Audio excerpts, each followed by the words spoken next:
Welcome to Hack Shack Studios. RT Bear here, 35-year comic book veteran, working for mainly Marvel, DC. Did a little time over at Image Comics. How is everybody? I hope everybody's doing good on a Wednesday. I believe this is Wednesday. Is it Wednesday? I don't know. Everything is just rolling into one. So I hope everybody's doing good out there. This summer in Southern California has been amazing. I know I brag about the weather, but holy crap, man, it is amazing. I feel like Southern California is giving us good weather because they don't want us to leave, because they heard that we're going to leave, and most likely we're going to move to Texas. So that's the plan. If you guys haven't heard, California, I'm born and raised here, but I'm kind of done. With California. I might move to Texas. We're looking at, I think somebody said in the chat, gave us the name. It was Woodlands, the Woodlands, and that area is really, really nice. And we could live like kings and queens there in Texas with our California money. So anyway, like I said, hope everybody's doing well. I got a bunch of stuff to talk about, but nothing focused, as you could tell. So I'm waiting for a sign of life, and I think my my connect. Oh, there it is. Man, that took forever. Holy crap, man! You guys are always like, "Why are you so late?" I'm late because the chat takes forever to show up. Jim Bobo, what's up? Hello, Art. I am working outside right now. It is hot as heck. Outside's a little. It's not as hot as it has been. It's really nice. In the evening time, Conroe, I think. Oni, are you the one that brought it up in the chat the other day? If so, I have to thank you personally, because my wife fell in love with that area. So she's mostly looking in the Woodlands area. There's a lot of new housing developments going up. And just really, really nice houses, a really nice area. I want to do a little bit more research on the area and the temperature. I know that it's hot and humid, but also somebody told me watch out, certain areas in Texas flood. So I got to look at that. Art, were you deep throat? No.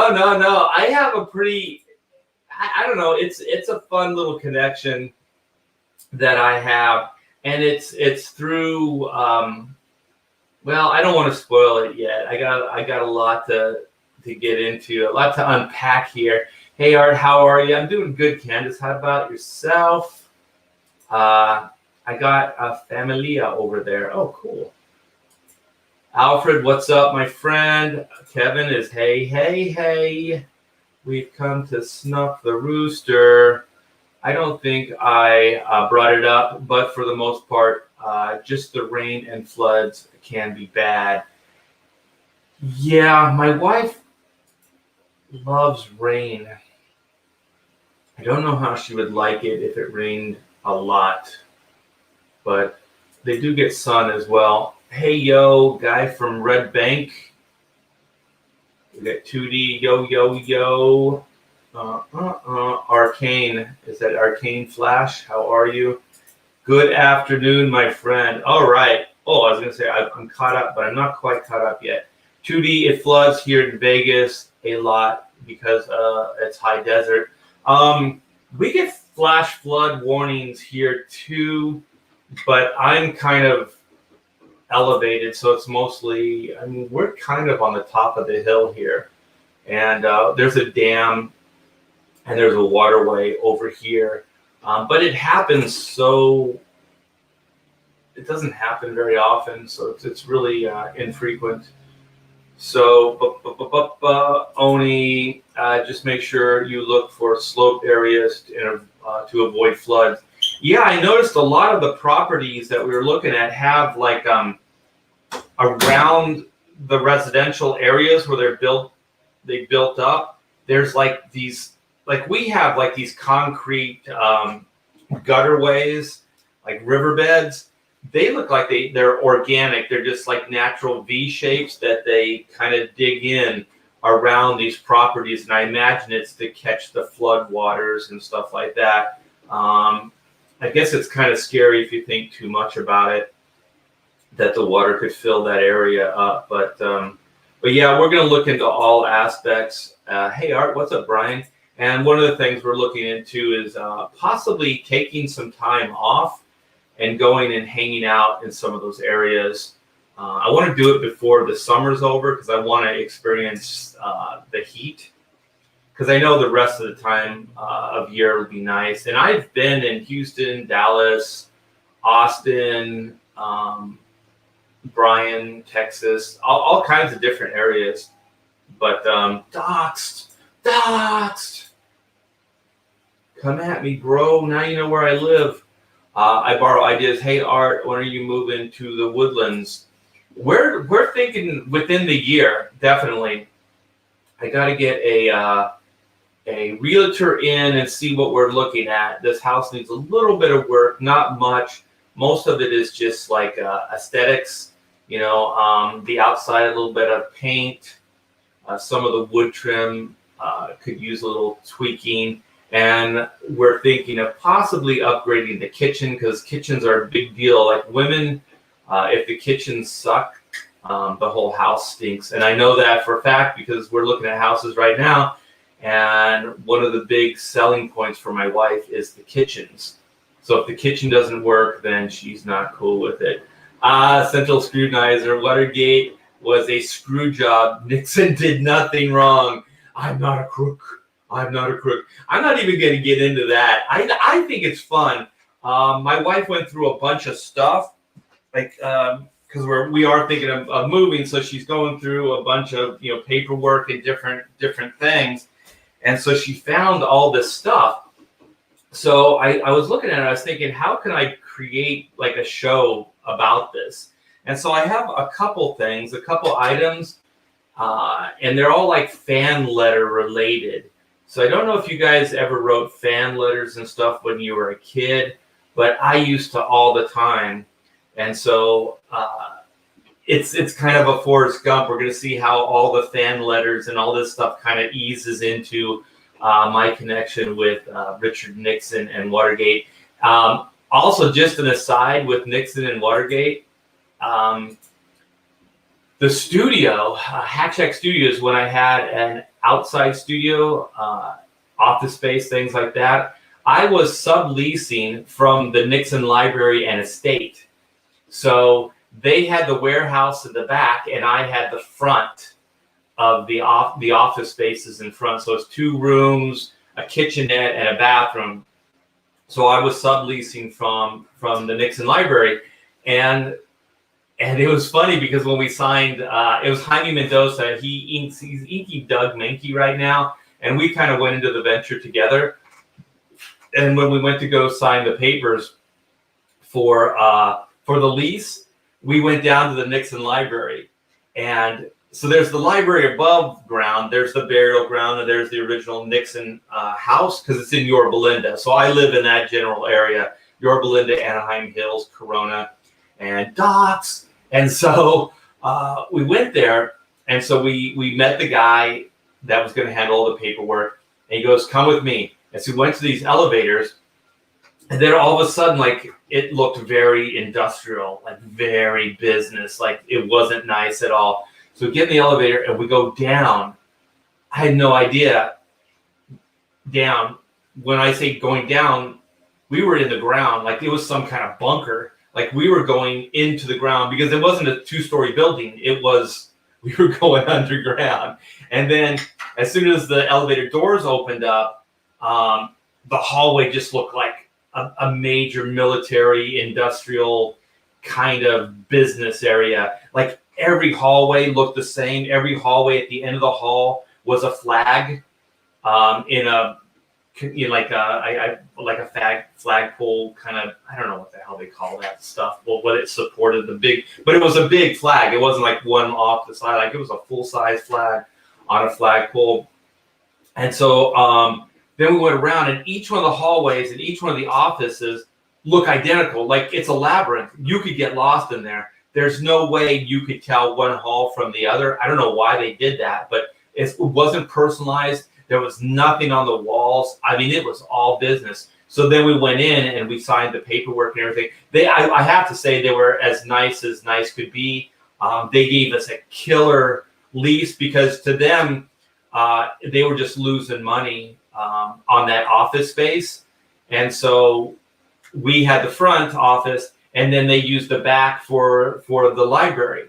So most of it was in the back, because I saw it a couple times. The warehouse in the back was mostly like seasonal stuff, like holiday decorations. And there was a shit ton of Pat Nixon's books, like all of her books. They were just like pallets and pallets full of these books.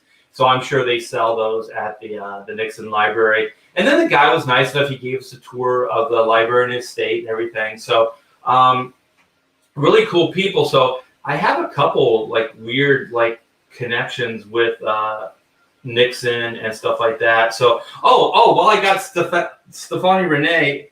Dude, I found this. So I found our connection. This is like my connection with Richard Nixon. Oh, wait, hold on. This will be easier for you to see. But there you are, man. Renee Stefani. So Renee actually had a connection with Chrono Mechanics way back when. So thank you for giving me the hookup. Yeah, so I think he's big time hanging out with confiscators these days. So that's cool, man. Welcome to the club. Stefani and I date back probably 15 years now. Yeah, so welcome back. It's good being reacquainted with you, my friend. So hello. Where are you guys moving? We're thinking of that Woodlands, Texas area. There's a couple other places that we're looking at. I can't remember them offhand. Is Archie Bear pulling a Nerdrotic and moving out of California? Yeah. I think he's had enough, and I've had enough. Like I said, I've lived here all my life, and the main two things are, well, actually there's three. One is opportunity for my daughter.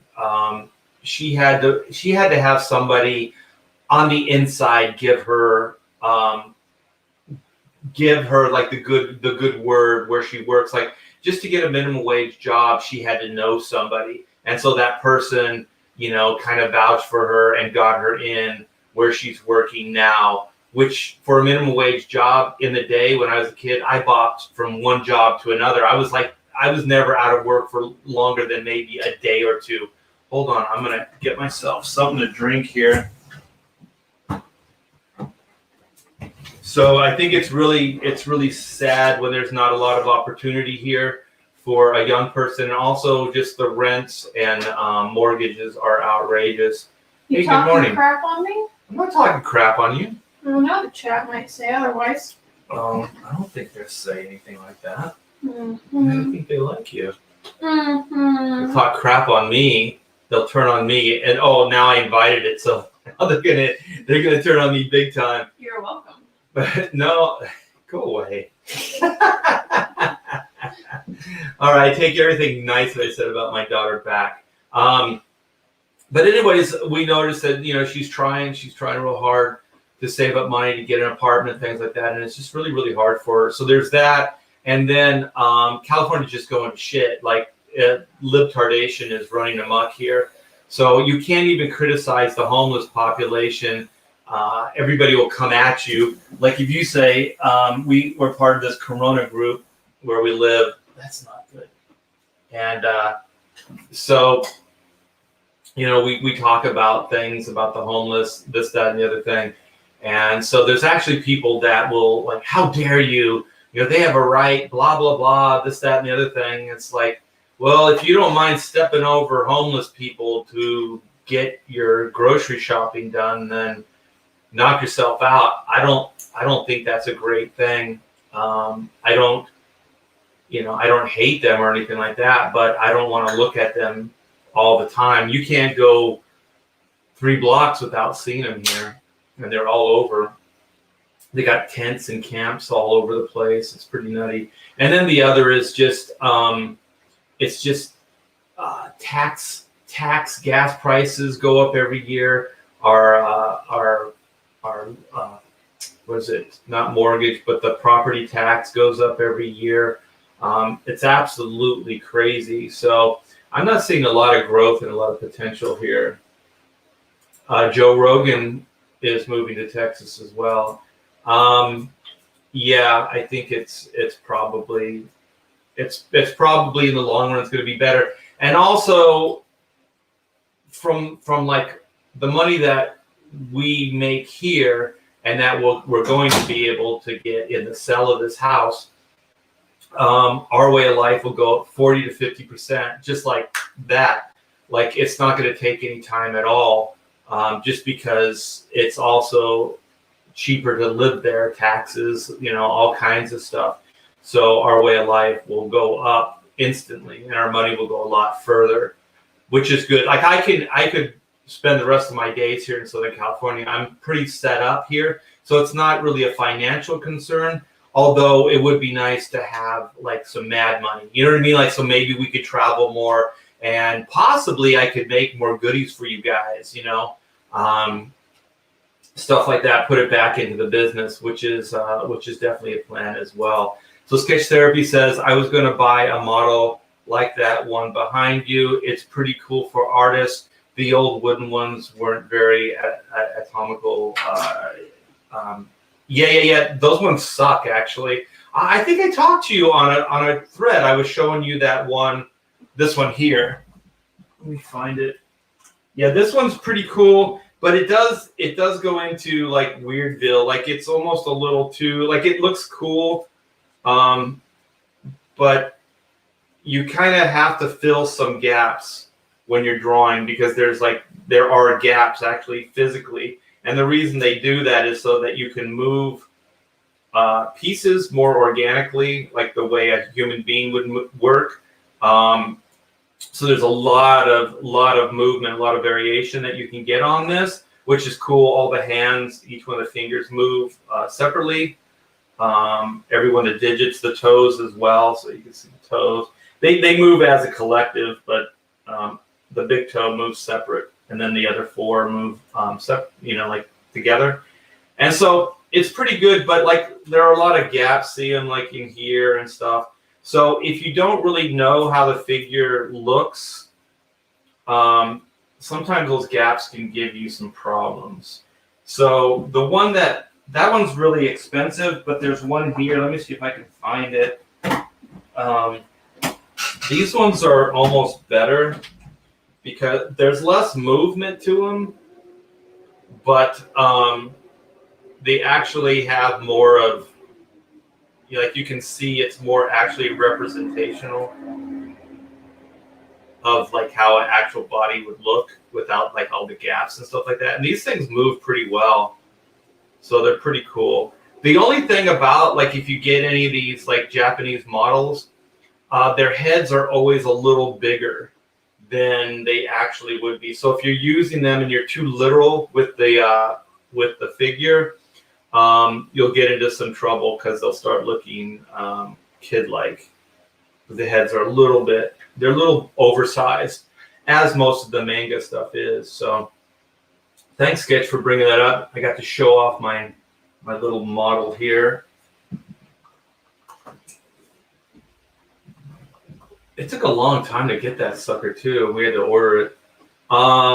Man, I just get lost in the chat, you guys. I'm sorry. I'm gonna try to stay focused. You guys want to talk about this whole Watergate thing?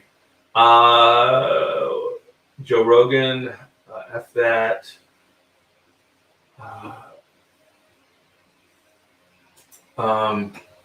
Would be interested to see Texas struggle with Dems as they all flee the chaos they created. I have a strong feeling that the people that are leaving California to go to Texas are probably less Democratic leaning than you think. They're probably more right leaning. So I did hear there's a lot of in Austin, I guess. I like the Austin area. It's just, I don't know, man. I mean, everything has the potential to go to shit. Like when we moved out here, this was really, really beautiful. We lived out here for 27 years. And not till the last couple of years did it kind of become a shit show. So we got a lot of years out of this area. So if we can get 20 years out of, Texas, then, that's all I'm looking at. And then I'll pack it up and I'll move somewhere else.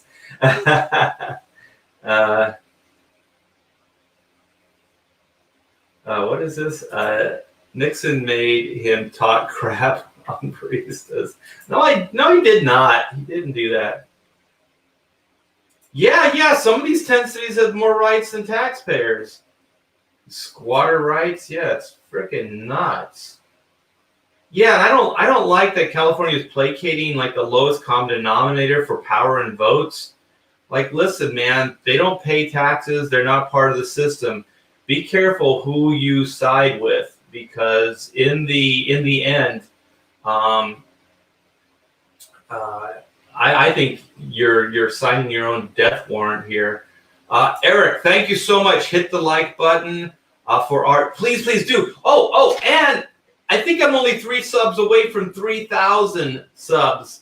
So if anybody's listening and has not subscribed to this wonderful channel that I put together painstakingly every week, I come rain, shine, whatever, I'm here for you guys.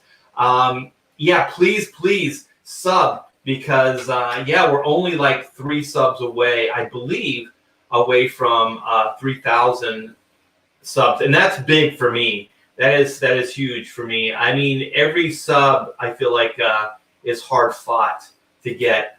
I live in Orange County, and I'm going to move out of the state after all this pandemic stuff is over. Yeah, it's weird because I remember reading an article that said something about like it's either 100,000 or 200,000. I think it's 200 grand a year, and you live in Orange County. You're considered working poor.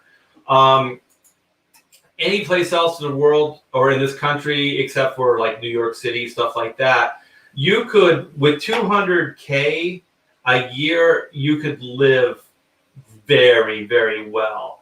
But in Southern California, especially Orange County, you're considered working poor. Like where I live in Corona, we're right on the border of Orange County. When we moved out here, we had a 714 area code. So that's how close to Orange County and stuff we were, or are, I should say. Eventually, Texas will become another California. It's inevitable.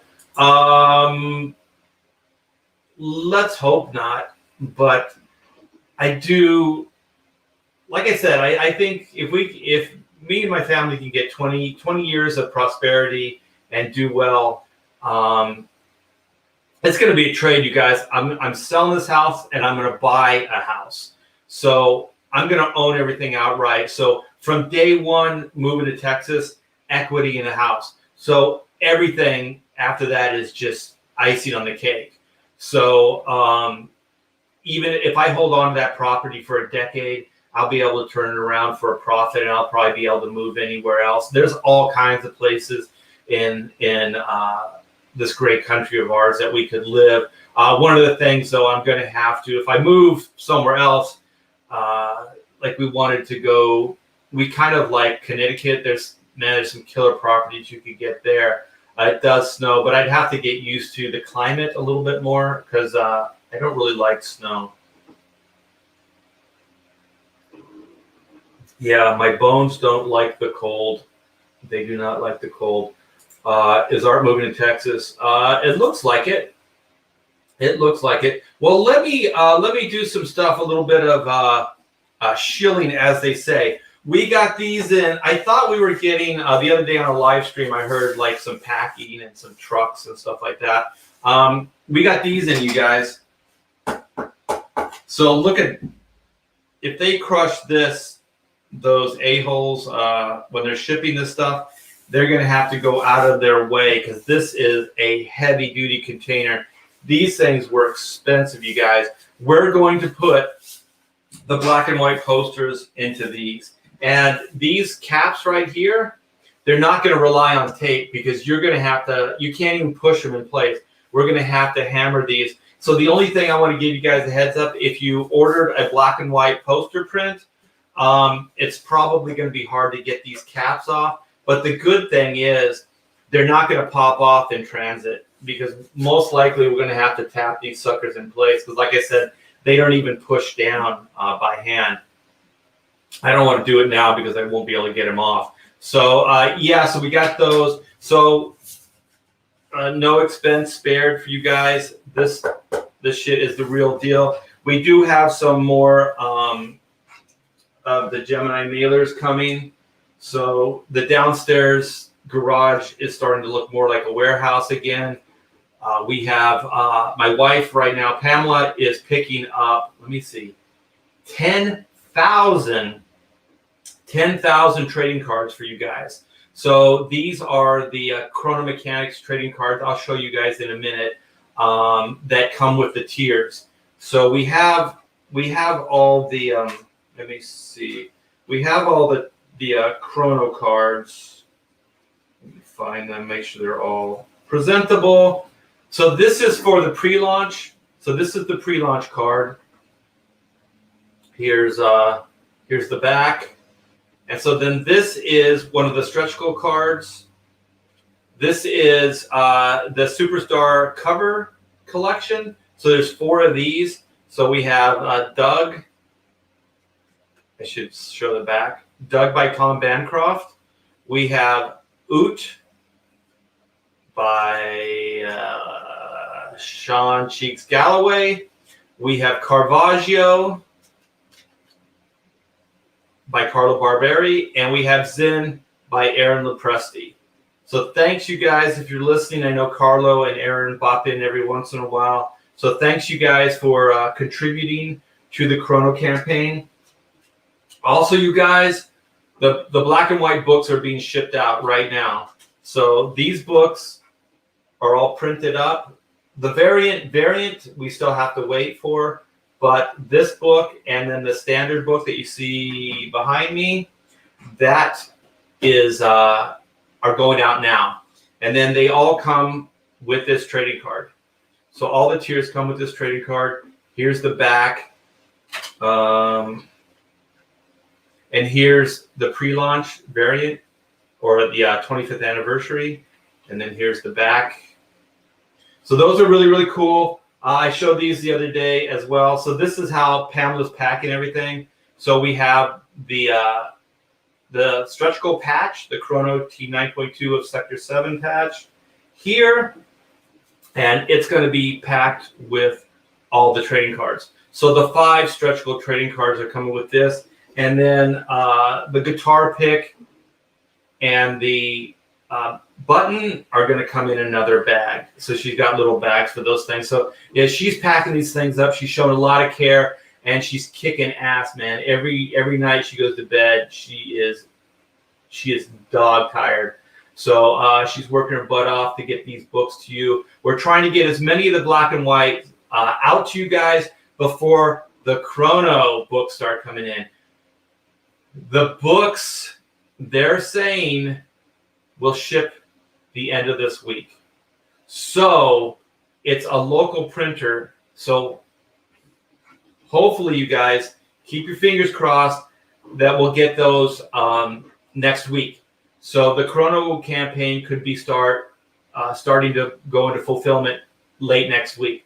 That's what we're hoping. I know I've said stuff like this before to you guys, but I just report what they tell me. So that's what they're saying at this point. So everything's ready on the Chrono campaign except the book. All we need is the book, and I've showed you guys that these are the proofs. So it is moving forward. We just need to get the actual books here in-house. So I think we got 1,200 books coming our way, which is pretty cool. And we're going to have to make room downstairs for that as well. So let me go to the campaign in case you guys don't know what I'm talking about. Let's go to the Chrono campaign. This is near and dear to my heart, you guys. This is Chrono Mechanics Retrofit. They do more before the dawn of time than most people do all day. We had a surge in attention and backing the last couple of days. So we are at 47, 543, 648 backers. That is awesome, you guys. We're probably going to keep this campaign up for a while, but don't let that slow you down, because I'm just going to cut right to the chase. Because there's 2 stretch goals that as soon as we get the books next week are going to go away. So if you want to get these stretch goals, you need to back now. I don't like to hard sell or put pressure, but it really is a fact. And the reason I'm doing this is to make it a little easier on my wife, Pamela, in the fulfillment. So all these stretch goals, there's the cards that I was showing you. There's the other card. There's the button. There's the guitar pick. So we have the 12 additional pages, which, obviously I showed you the book. They're in there. The upgraded cover, I showed you the book. So you got that. So that's all locked in. The 35K, the PDF, Chrono Mechanics movie script, as soon as you guys order, Pamela within days is going to get those PDFs out to you guys. So we're doing that to kind of help entertain you guys through this pandemic. So I know there's people that kind of have cabin fever and are just looking for things to entertain themselves. So we thought that this would be a nice thing to do. It's 112 pages. It takes a couple hours to read. It might get you, away from the doldrums for, an hour or so. So if you guys back now, you'll get this 112-page movie script, basically. And once you get the book, you'll get to see kind of how the movie was interpreted from some of the comic books. So it's its own beast, man. I'm really, really proud of the movie script. Matthew J. Hillary and myself wrote this thing. It took us like 8 years. I feel stupid saying 8 years in our spare time to write that movie script. So we took a lot of time to write it, and we are shopping it around, but I thought it would be fun as Chrono fans for you guys to be able to read this thing, because one of the I don't want to hoard stuff that I work on anymore. I want people to see it. So I thought this would be a fun thing to do. I asked Matthew if he would be up for it. Of course, he had to ask his agent. I had to ask my agent. So it becomes a little bit of a legal thing. But his agent signed off. My agent signed off. So we're bringing that 112-page movie script to you guys. So please back the book now so we can get that movie script to you. And like I said, time is running out because we're supposed to get the books late next week, or at least next week. I'm saying late next week. It could be earlier, but I want to pad it a little bit. And then the 40K is going to go away. There's a rhyme for you. The 40K is going to go away. The Chrono Mechanics head sketch giveaway. How about that for a bunch of rhymes? The golden time card equals free doodle. So the idea is 1 out of every 10 of you guys is going to get a golden time card in their book. So that means 1 out of every 10 of you guys will be able to get a sketch. So if you fill out your time card, send it back to me, put your backer number in there, your hours worked, sign it up, and I'll do one of these Doug doodles for you guys. And I'll be working on those things live in a live stream so you can see me bringing them together for you. It's a 9x12, and all the shipping to stuff is going to be taken care of by myself. So I'll pay for all that. So it's just a nice free thing that I'm doing for you guys, just to thank you for supporting and backing this wonderful campaign.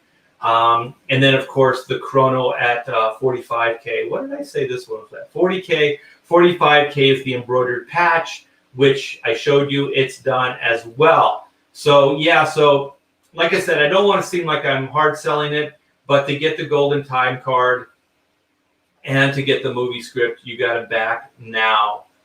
I think there's only going to be a week left. So let me go over the campaign real quick for you, just in case there's somebody that hasn't seen the stuff. I do want to show it off. Any opportunity to show these guys off and this concept off makes my heart sing. I do get a lot of pleasure just showing this stuff to you guys. I hope you're not bored with it yet. So Chrono Mechanics is a self-contained 60-page graphic novel. This retrofitted action-adventure time travel story follows a team of highly diversified and ego-driven time repairmen. Keep that in mind, ego-driven.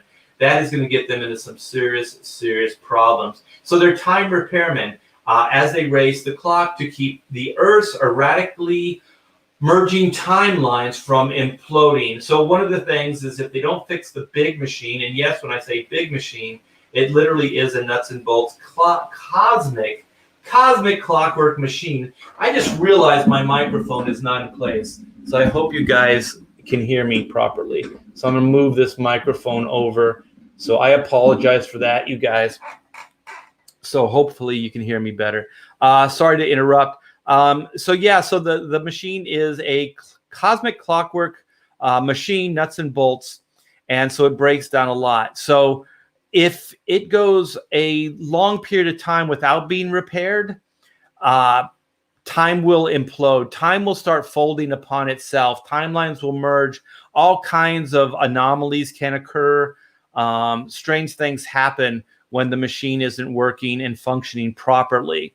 So that's why they have to fix it, and they have to fix it right and in a timely fashion. So there's really no room for messing around with these guys. They have a pretty serious job here. Even though it's a fun concept, it's funny, but it is a serious job. So don't ever be fooled. To compound their problems is a self-centered workophobic. I like that. My wife came up with workophobic. New recruit who may be the one thing they can't fix before the whole earth falls apart. So that's basically the crux of the story. So we have Team 9.2 of Sector 7. They lose a time or a teammate, a time repairman teammate. His name is Miguel, sweet Miguel, as Caravaggio calls him. And so they have to replace him. All the teams, all the Chrono Mechanics teams work in fours. So there always has to be 4 mechanics to do each one of the individual job assignments, and then also to bring the whole, I guess, job together and finish the job properly. So we have Caravaggio, who's the guy with the sledgehammer. He's off to the left-hand side. We have Zinn, who is the guy with the blowtorch. And then we have Oot, who's the guy with the oversized wrench. And then we have the new recruit, which is Doug. And he is pretty much a 70s slacker. He's a rock star. So he's a cross between the voice of Steven Tyler and the guitar bombacity of Ted Nugent. So he has no interest in work. Work to him is a 4-letter word. So, we have some of the people working on the book. Is Pamela T. Bear. I don't know if you guys know who she is, but she's a lovely lady, talented and hardworking. So she's also my wife. So she's co-writer on this.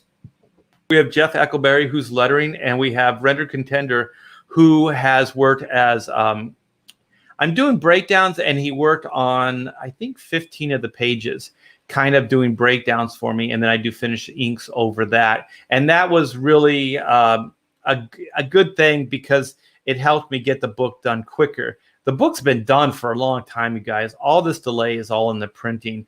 I hate to throw the printer under the bus, but it's the printer's fault. And then little old me. Also, Priya Parai is the colorist on this. He's really, really good. He did the color work for Black and White as well. So he did these. So this is Doug in his timeline, showing off his rock star prowess, his guitar playing prowess. This is Chrono Incorporated. So it's out there in timeless space. It's got a shape that looks kind of like a nut or a bolt or a screw, if you will. So this is where the headquarters are. And so this is inside the headquarters. So this is Eugene. Eugene is is basically he's the big computer data bank for Chrono Incorporated. So he keeps track of all time and timelines, but he also fancies himself a bit as a human. So he likes to interact with people. He thinks himself as being human. So from time to time, he'll actually be able to manifest himself into a human walking, talking hologram. So that's what he's doing here to hang out with Skippy. And gives Skippy a bit of bad news. That's why Skippy's like, what? I don't think so. And so then we cut back to Doug. So think about Doug as kind of like he's, he's Alice in Wonderland. So he's teleported to a strange world, to a strange situation. And so he's coming from 1970s into a prehistoric timeline. And then he meets all of these guys that he thinks are freaks and weirdos. They're huge human beings with these like tech suits on, work suits with like these forced dome projection collars. That's what gives that little glow around his head. So that's kind of like a space suit / work suit. So it's kind of like coveralls meets like a space, suit. And so he meets Caravaggio. Caravaggio thinks like, oh, well, I'm scaring you because of the way I look. So maybe if I show you my core self, then you'll be less frightened. So then he reverts back to Caravaggio. So one of the things is these characters are like Shazam. So they start off like Billy Batson, like a small weakened child, and then they turn into superheroes. So you can obviously see like Caravaggio is a diminutive. He's a small little dude with a big ego, and he's a bit of a dandy. He likes dressing fancy, and so he scares Doug. So Doug goes zipping off, and so then he runs into this wall of a human being, and then he sees Oot, and so Oot is still in his mechanic garb. So then he's like, "No one touch Oot." And so then he reverts back to Oot. I think he just into his caveman. I think he just wants to make it personal. He wants to beat this guy up in a personal way. And so he likes the more hands-on approach. So he's pretty much going to pummel Doug for bumping into him.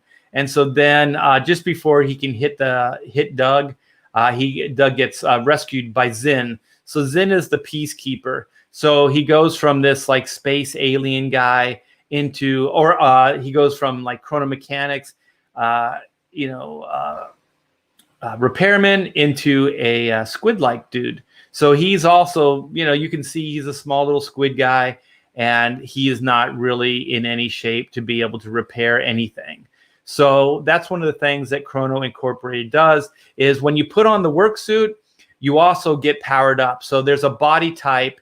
And so when you power up, you get the suit, which has protective qualities, but you're also strengthened and enhanced. Your stamina and your endurance are enhanced. So you can do the job, because not just any human being could not do this job. So one of the main criteria for recruiting mechanics is very, very specifics. It's more internal strength and gifts that you have and how you can contribute to Chrono Incorporated and the team that you're in. So that's more the criteria. It's based on more merit than actual who like your physical attire. So that's kind of the idea here, that they recruit the person based on their merit and talents versus kind of their external, looks. So that's very important. So then, there's a lot of pages, you guys. I do want to, talk more about the concept and stuff like that, but I do want to get into the whole Watergate thing as well and my connection with that. So here's some pages you guys can see. We have the work in progress sketchbook, which is narrated by Eugene. Here's some of the interior pages that you'll see, or some interior artwork that you'll see in the pages. And so this is really good. So if you guys have already backed, we have the mystery sketch, which is an add-on. So these will be some of the drawings that are in the sketchbook, but they're also they're developmental stuff. So for the animation, there might be some drawings, some early stuff before I even knew what I was going to do with the characters. Whether I was going to make them into a comic book, animation. I just kind of developed it just to do it. So you'll see some of that stuff, and I'll put some of those in envelopes for you. Some layouts, some alternate layouts for the issue that you'll get. There's going to be all kinds of fun stuff in there. And then here's those variant covers, you guys. I can't believe we're not getting more of these into your hands, but these things are really, really cool. So here's all the artwork: Tom Bancroft, Aaron Lopresti, Carlo on Caravaggio. Here's the posters. We have oversized posters, so that Doug World Tour is like a World Tour poster. And so the Time to Panic is the same size, and then there's 4 mini posters. So yeah, there's all kinds of tiers here, you guys. Remember, all the book tiers come with a trading card. So each one comes with an accompanying trading card. So that's really cool. I'm going to pause for a minute, and my wife's home. I'm going to see if she got those trading cards, because I'd like to share those with you guys. So yeah, you guys, please go check out Chrono. If you like what you see, please back. Like I said, there's also the add-on. So if you already backed, holy shit, you guys, thank you so much.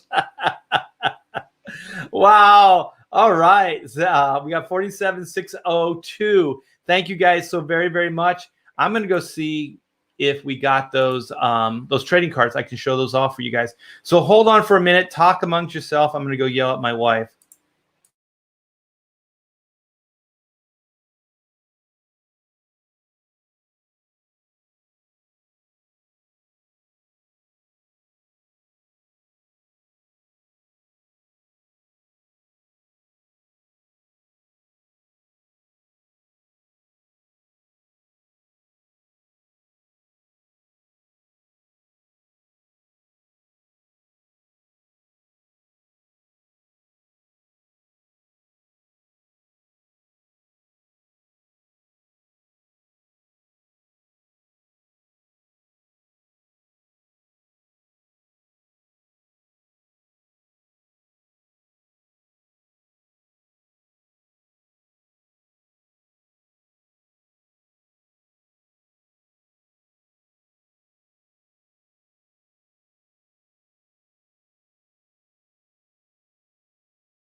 Holy shit, you guys.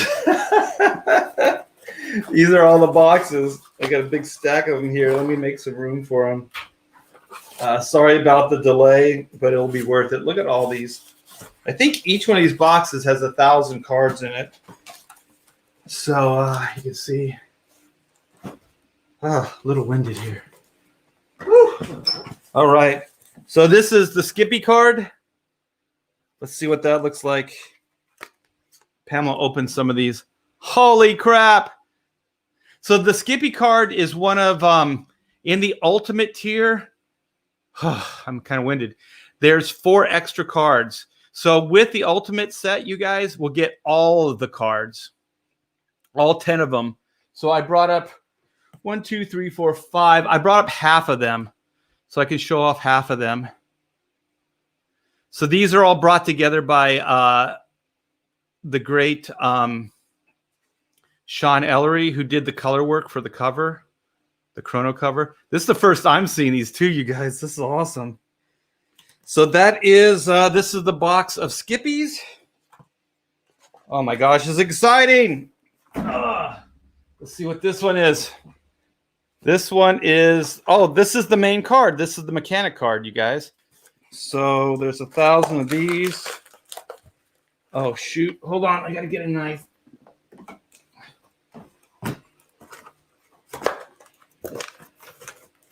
Oh, look at this. This is cool. It's like Christmas. This is better than Christmas because this is Chrono Mechanics related. Trash. Oh, look at this. Wait. Hold on. I got to find a place for this. Let me show this one off, and then my wife's handing me a bunch of cards. Look at the Mechanics card. Holy crap. Look at that card. Holy shit. And these were all brought together. This is my design, but brought together by Sean Ellery. Wow. Aren't these cool, Pamela? Yeah, they are. All right, so she's handing me some. Pick a card, any card. Pick a card, any card. All right, this is the Doug card. Holy crap, look at that. They're a little shiny, so. Oh man, we're never going to get to the subject matter of this video. We're having too much fun. Let me see if I can lean this back a little bit. Yeah, there you go. Yeah, so these are all the Doug cards. Look at that. And so the Doug, this card comes with the Doug comic book. So the only place you can get this card is with the variant cover tier. So the Doug, which one? The Oot. Look at that. Sweet. Once again, pick a card, any card. Here's the backs. Yeah, so you guys, these, let me see. I'm going to stack them here. Is this Caravaggio? Here's Caravaggio. Look at that. And so, once again, pick a card. Oh, he's upside down. Got an upside down Caravaggio. And then there's the backs.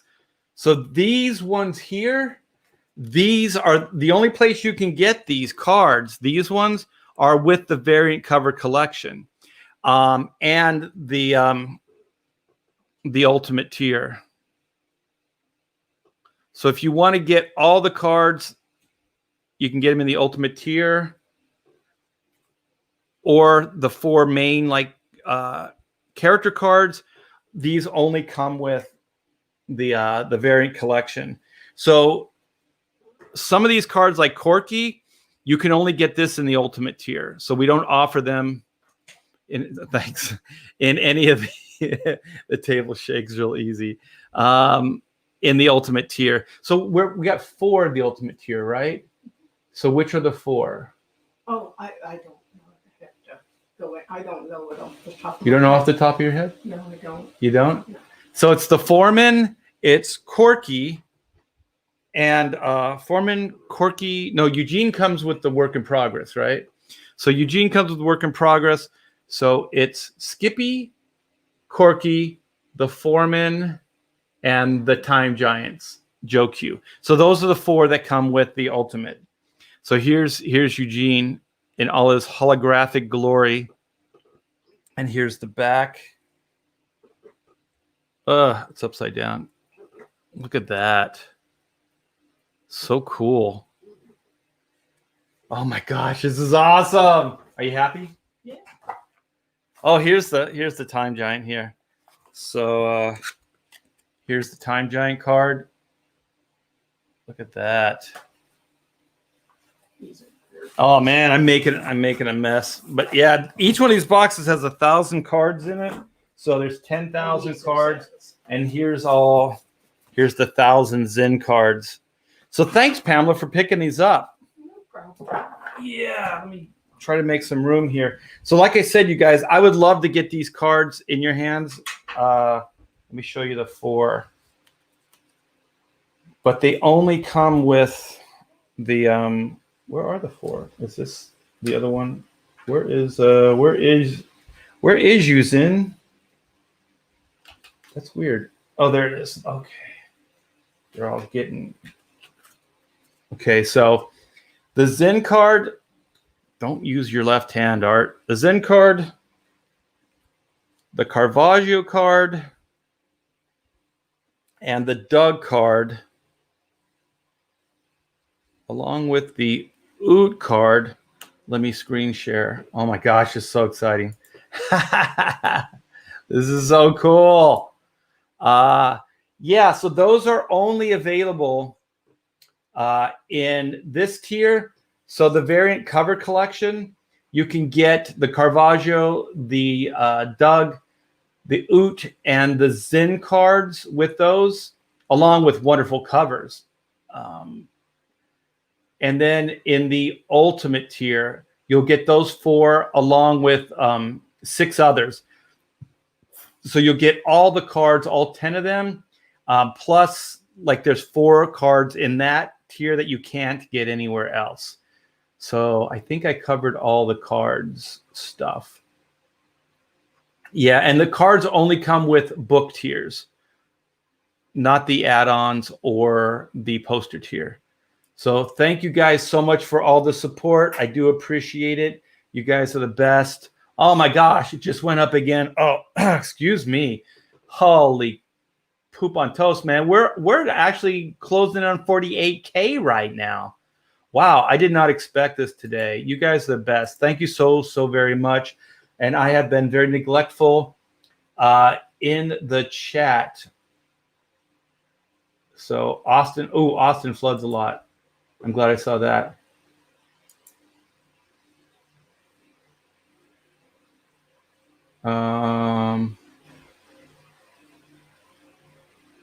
Let me see. Art plays with dolls. You're damn right I do. I'm a girly man. Okay. The only worst part of Texas is the traffic and reckless driving, which is worse than California. Seriously. Thank you, Oni. Wow. That's pretty interesting. So, but that can't be all of Texas. So when you say the traffic, so you mean like just compacted, like bumper to bumper? Because that's crazy. Yeah, I don't like that. I'll just lock myself away in my beautiful Texas house. All right, Metatron's Cube. When I lived in Texas, it wasn't too bad, but the heat and bugs are just too crazy down there. I saw houses. It looks horrible, but some of the backyards, like they have pools and stuff, but they have like a enclosure. It's like, it's not netting. It's like screening all the way around. So the sun can still get in, but I guess bugs can't. And it looks horrible. It looks absolutely horrible, but I guess that's to keep bugs out. I know they have that in Florida. There's a lot of backyards that are enclosed because of bugs, but could you get a bunch of those zappers and just have zappers all around? What? And drill a vent hole? What the heck are you guys talking about? Brian says, Art, any update on how the black and white with drawings are going? I have the master drawing done. I just have to get some time. So what I'm working on right now is I did a cover for another Comics Gator, so I got that done. I'm working on the black and white cover and working on the story for black and white. And once I get the story, it's pretty much like blocked in where I want it. But once I get more literal with it, then I'm going to draw 3 to 5 pages for the campaign. So I know I'm kind of roundabout answering your question. So I'm trying to figure out what my schedule is now because I wanted to get that stuff up and running. I'll probably start it once I get the chrono books and we get the campaigns. Like the black and white campaign is already moving pretty smoothly. You just saw that we're still getting some of our stuff in for the chrono campaign. And so I'll probably be starting it within the next week or so, probably 2 weeks, maybe, if not sooner. But the black and white books are going out, you guys. We're probably getting 20 of them out a day. So once again, when you get the books, please post them up, tag me, and I'll share them with everybody. So that's cool. Oh, Kevin's looking forward to the Doug poster. Very, very cool. I like the first back best. The first back best. Oh, okay. Of the cards. Awesome art. Where were we? Thank you, Stefani. I appreciate it.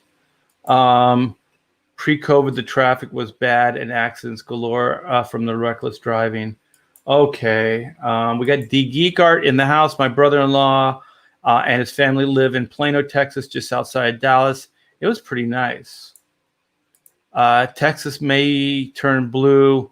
If that happens, it won't be Texas anymore. Vincent James did a video about this. Every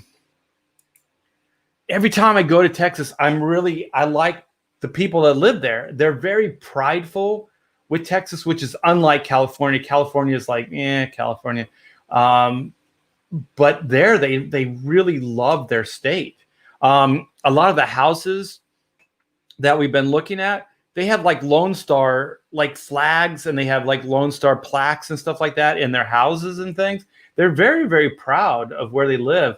And I'd like to live someplace like that,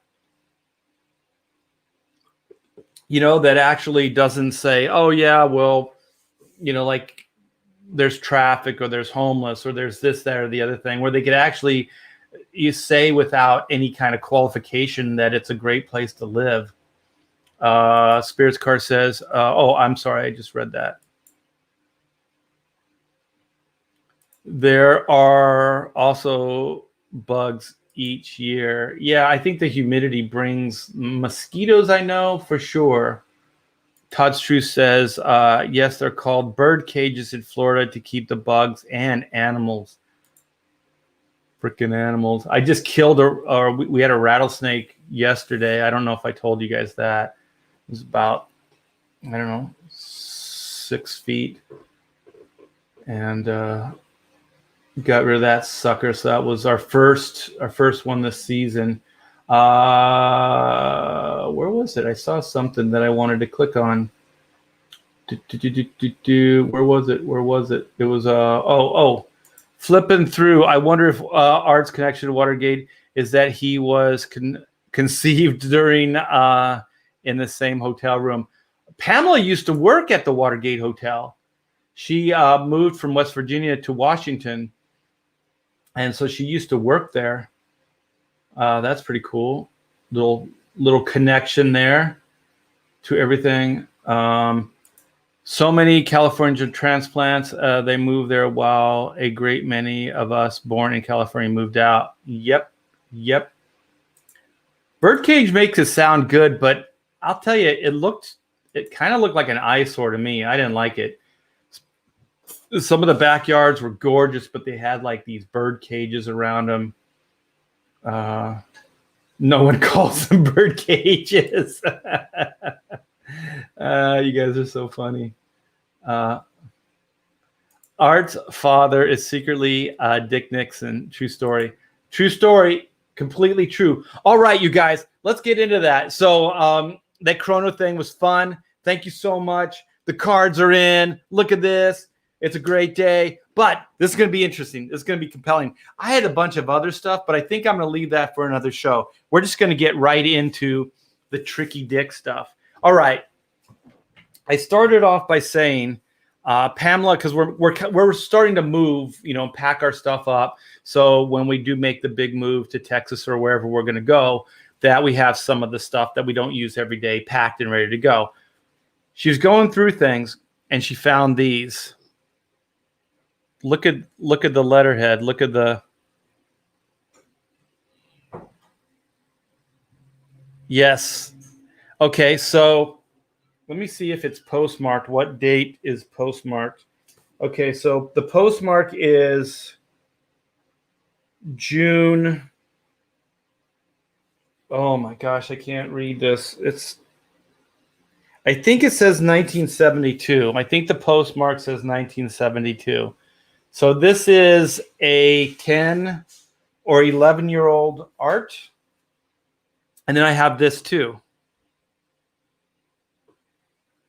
Okay, let me see what the postmark. This is going to be good, you guys. So everybody that waited through all that stuff is going to get a killer diller story. Okay. So yes, this is probably that's around the same time. Stamps were only 6 cents. So this is from the White House. Keep in mind, you see that? That's hand typed. That's typed on an old typewriter. This is not a sticker. It's nothing like that. So this survived.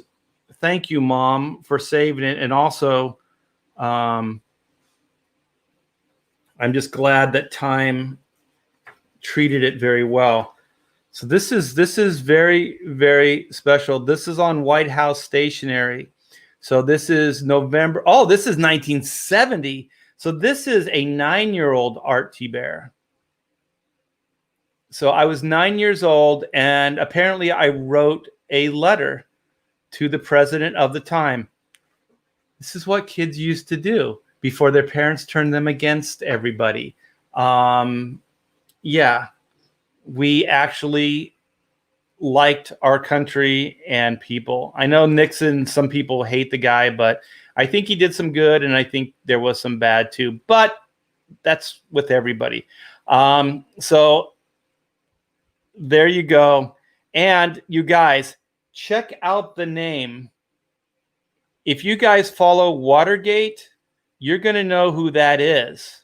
Rosemary Woods. So, you guys, Rosemary Woods wrote this. So I'm going to read this. Dear Arthur, President Nixon has received your nice letter and has asked me to thank you for your kind thought. He sends his best wishes to you. Sincerely, Rosemary Woods. Rosemary Woods, personal secretary to the president. Like I said, if you guys follow the Watergate, you know who she is. All right. So I got that. I don't know what order I should go in. All right. So if you guys don't know who Rosemary Woods is, I'm going to show you. I got a tab here. I did a little bit of research, not a whole lot before the show, but Rosemary Woods, let me see her Wikipedia. I'm going to click her Wikipedia here. Okay. Rosemary Woods was born, we don't need to get into that, 1917. So, Woods was President Nixon's personal secretary, the same position she held from the time he hired her until the end of his lengthy political career.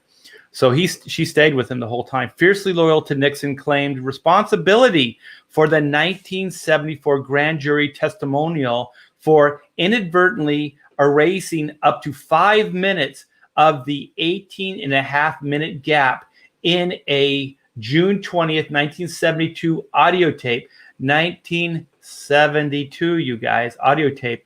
Her demonstration of how this might have occurred, which depended upon her stretching to simultaneously press controls several feet apart.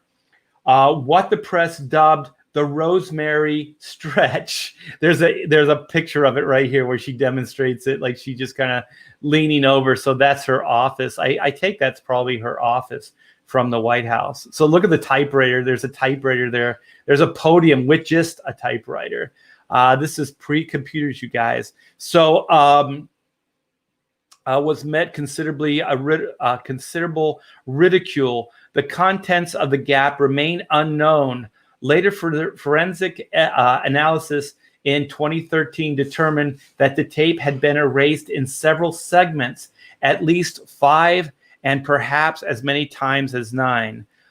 She accompanied Nixon to California for a time following her resignation. Later, she returned to Washington and worked as secretary to a Republican member of Congress on Capitol Hill.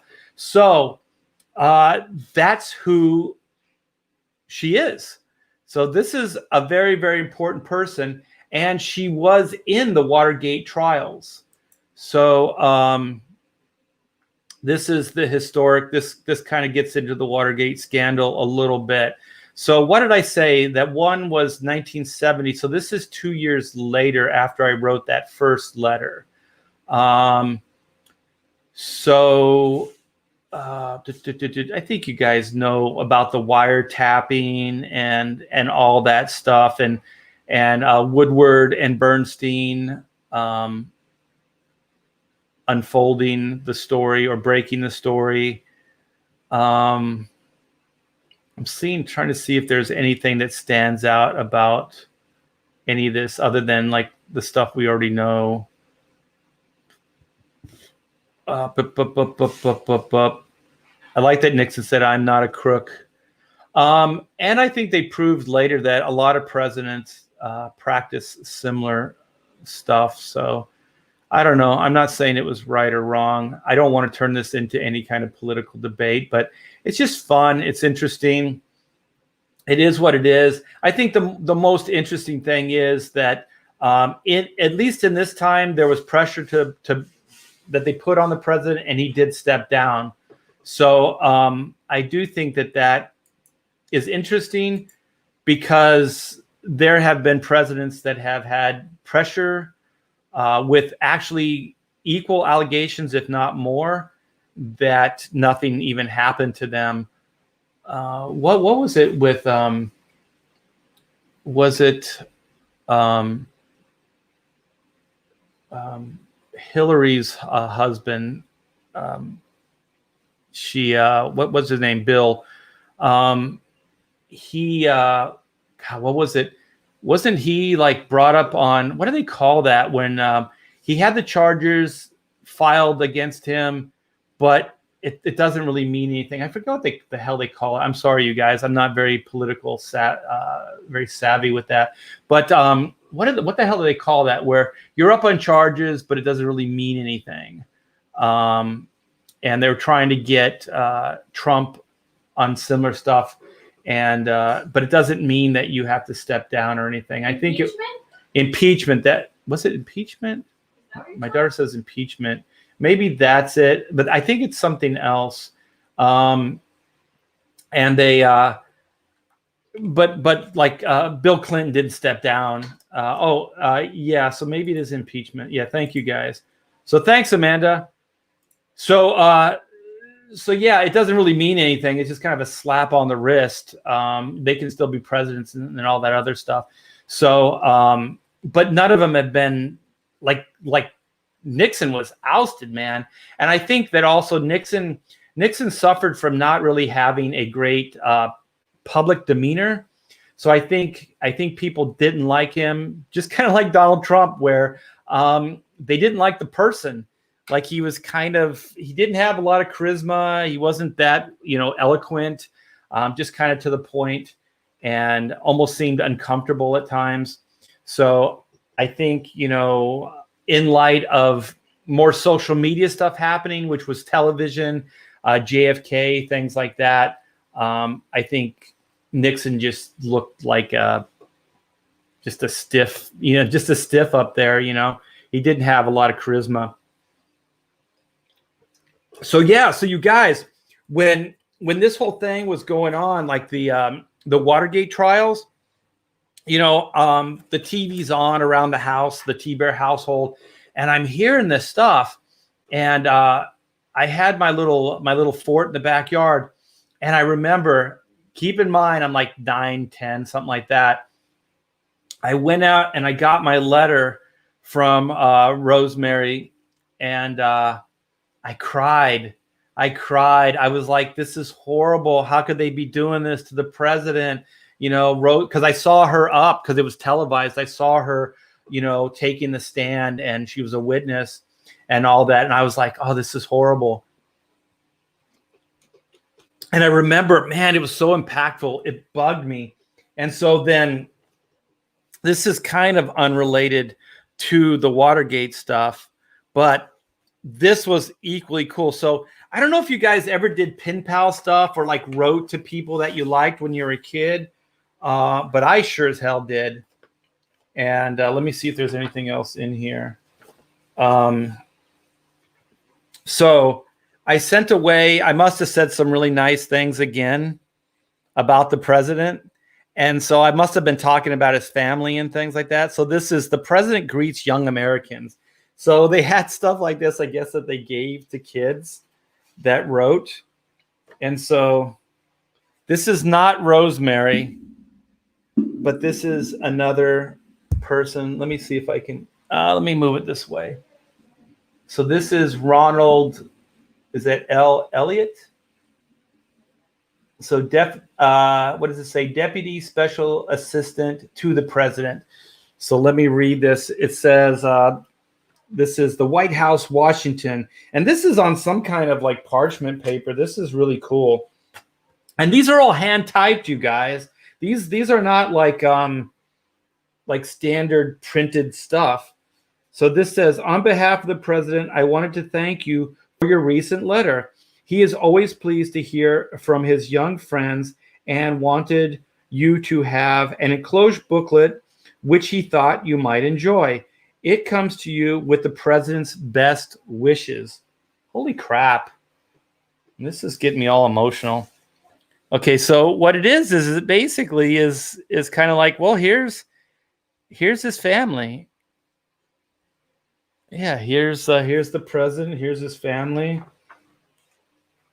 President, Mrs. Nixon, Apollo astronaut, and their wives. This is November 1969. So it kind of gets into like some of the more historical aspects of things. Who is that? I thought I saw like Gerald Ford. That's not Gerald Ford. So I guess that's the Apollo astronauts. A letter from the president, Richard Nixon, to the young Americans. So then there's a little bit of a history. I think some of this stuff is up in the Nixon Museum. So pictures of his family. There's Eisenhower, President Eisenhower, and Nixon's kids, his two girls. So this is pretty cool, man. When I was a kid, I remember like, wow, this is cool. Formal rooms. It gets into the White House, the history of the White House. George Washington personally chose the site of the White House to be built. Was not built until 1800. That John Adams became the first resident of. So it gives a little history of the White House, the formal rooms. It shows the rooms. This was cool, man. I don't know if any kids are even like into this stuff anymore. Like I thought it was cool. Like I'm actually like getting close to the president of the United States. A flag's flown over the White House. What the presidential flag seal means. So it gives you a little bit of a history on these things. Presidents of the United States, it gives the whole rundown of all the presidents and the years that they served. Yeah, maybe I was a geeky kid. I don't know, but I still think this shit's cool. So this is just a little book, I guess, that they send out to kids that show an interest in the president. So what is this? The president with Mrs. Nixon and Tricia at the White House reception. So this looks later. His daughter looks older. So yeah, so there's additional information at the end of it and everything. So that's pretty cool, man. So that's what I used to do. So that's my connection to Watergate. That's my connection to Tricky Dick. And like I said, it's so funny that years later I ended up subleasing from the Nixon Library and Estate Hack Shack Studios. So I think we were there for 15 years or so. We were there for a long time. So and we would have still been there, but thanks California for the budget cuts. So what the budget cuts did is they put pressure on parks and libraries and things like that. So the Nixon Library had to kind of close up some of their facilities and they had to consolidate things. So they consolidated and they had to get rid of that warehouse. So I don't know where they brought all that stuff because they had a ton of stuff in there. If they had room at the library estate or what they did, or just got rid of it. I don't know. But yeah, I have a lot of connections, I guess, to Nixon. Like I said, my wife also worked at the Watergate Hotel as she was a food server. She was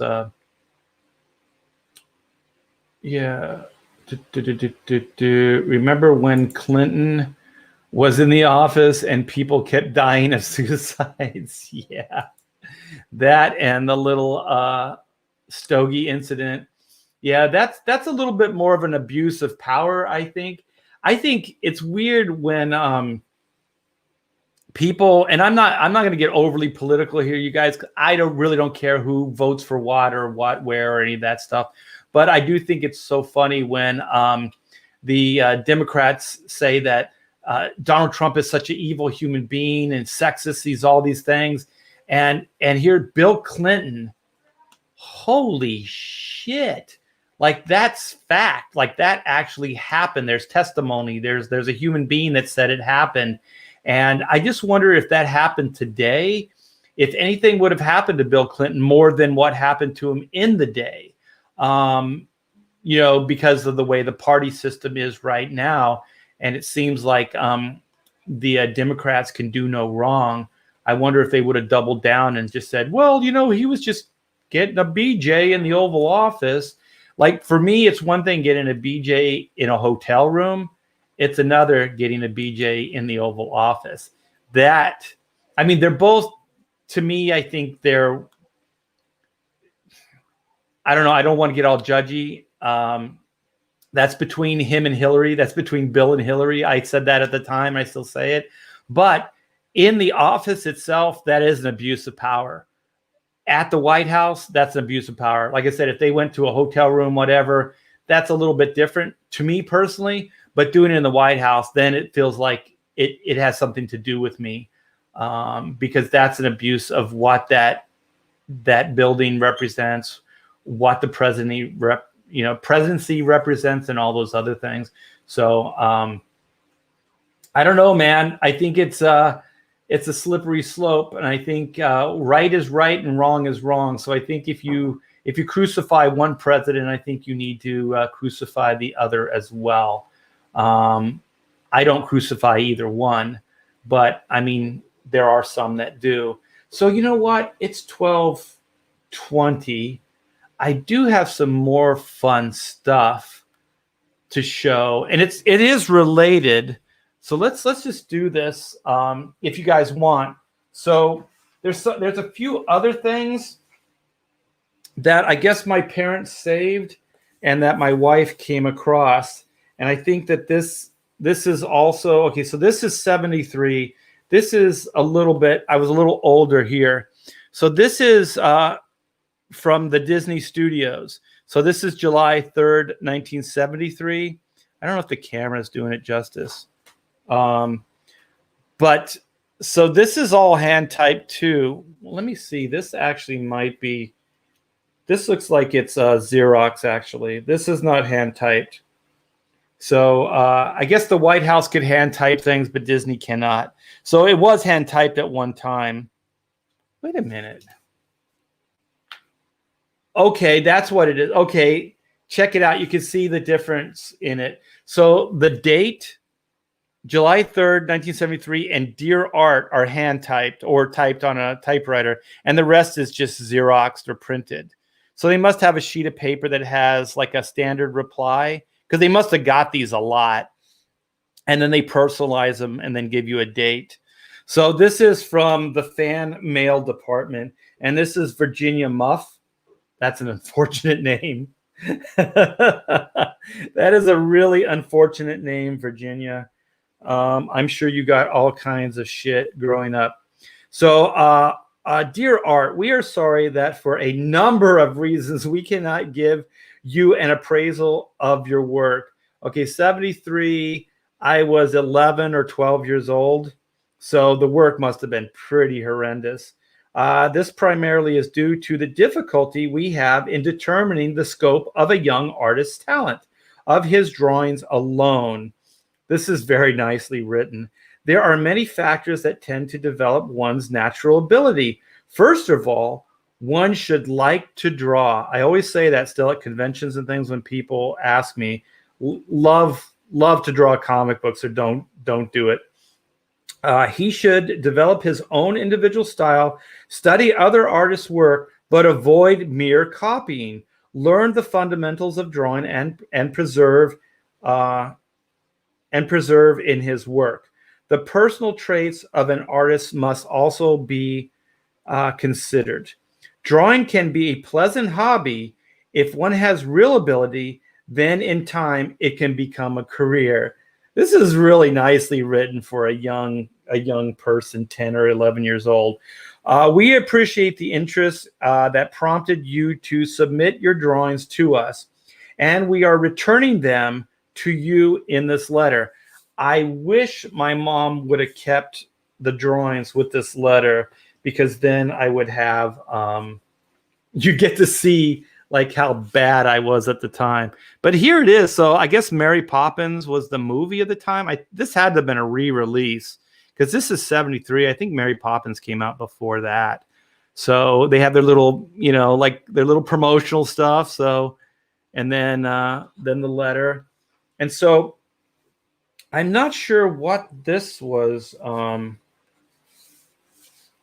If this came with it, because this was all put in this envelope. So it looks like it might have been two different letters. So this is the Walt Disney Productions. That's their old logo. So this is still early 70s, I imagine. I'll check the post date. So then they actually did have a printout. So they must have typed it and then printed it out. I don't know if they taped it or if I taped it, because maybe it was falling off. Let me see the post date. It doesn't have a year on it. Yeah, but this says this is the same as that Mary Poppins. It has a little stamp on it, like 50. So what does this say? Walt Disney Productions 50th 50 happy years. So yeah, so this must be that same 73. I'm kind of doing some detective work here. Yeah, so that letter I showed must have came in that. And then it looks like this came with it. So they gave me some freebies. So I guess this is some kind of Disney newsletter. So they gave me this. So this must have been like a Q&A on how to animate. So they must have given this. This is 1967, though.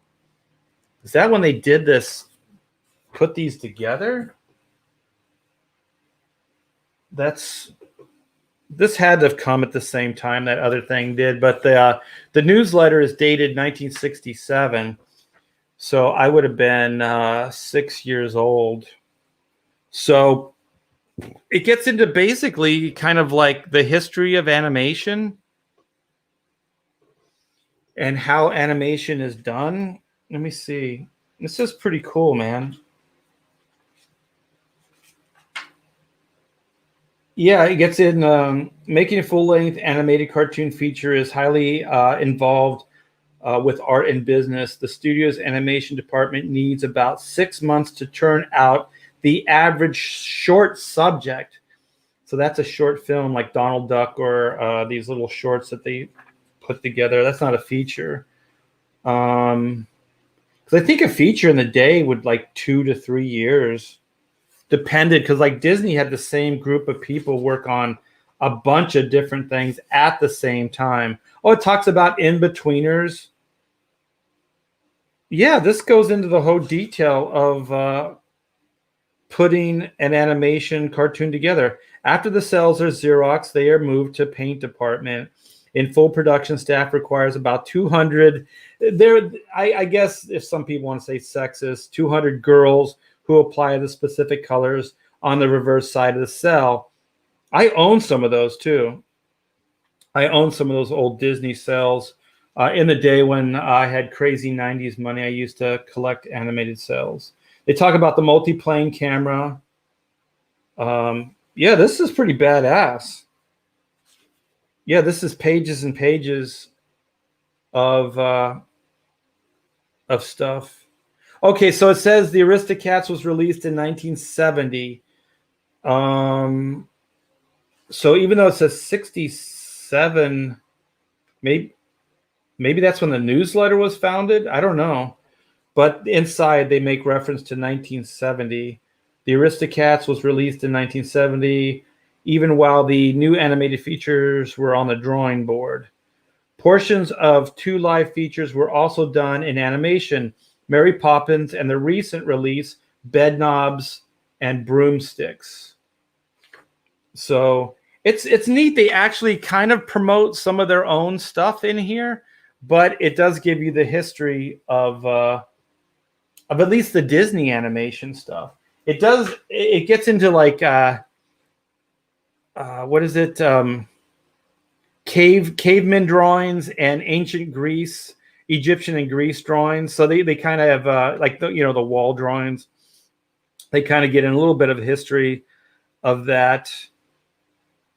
Oh, this is fun stuff. And then I mean, as a kid and you get this stuff, you like just freak out, like any kind of freebies and stuff. So I guess this is to celebrate the 50, but this isn't like the park. What is this? This is Walt Disney Productions 50 years. Happy years of family entertainment. So this is just like a little celebratory 1923 to 1973.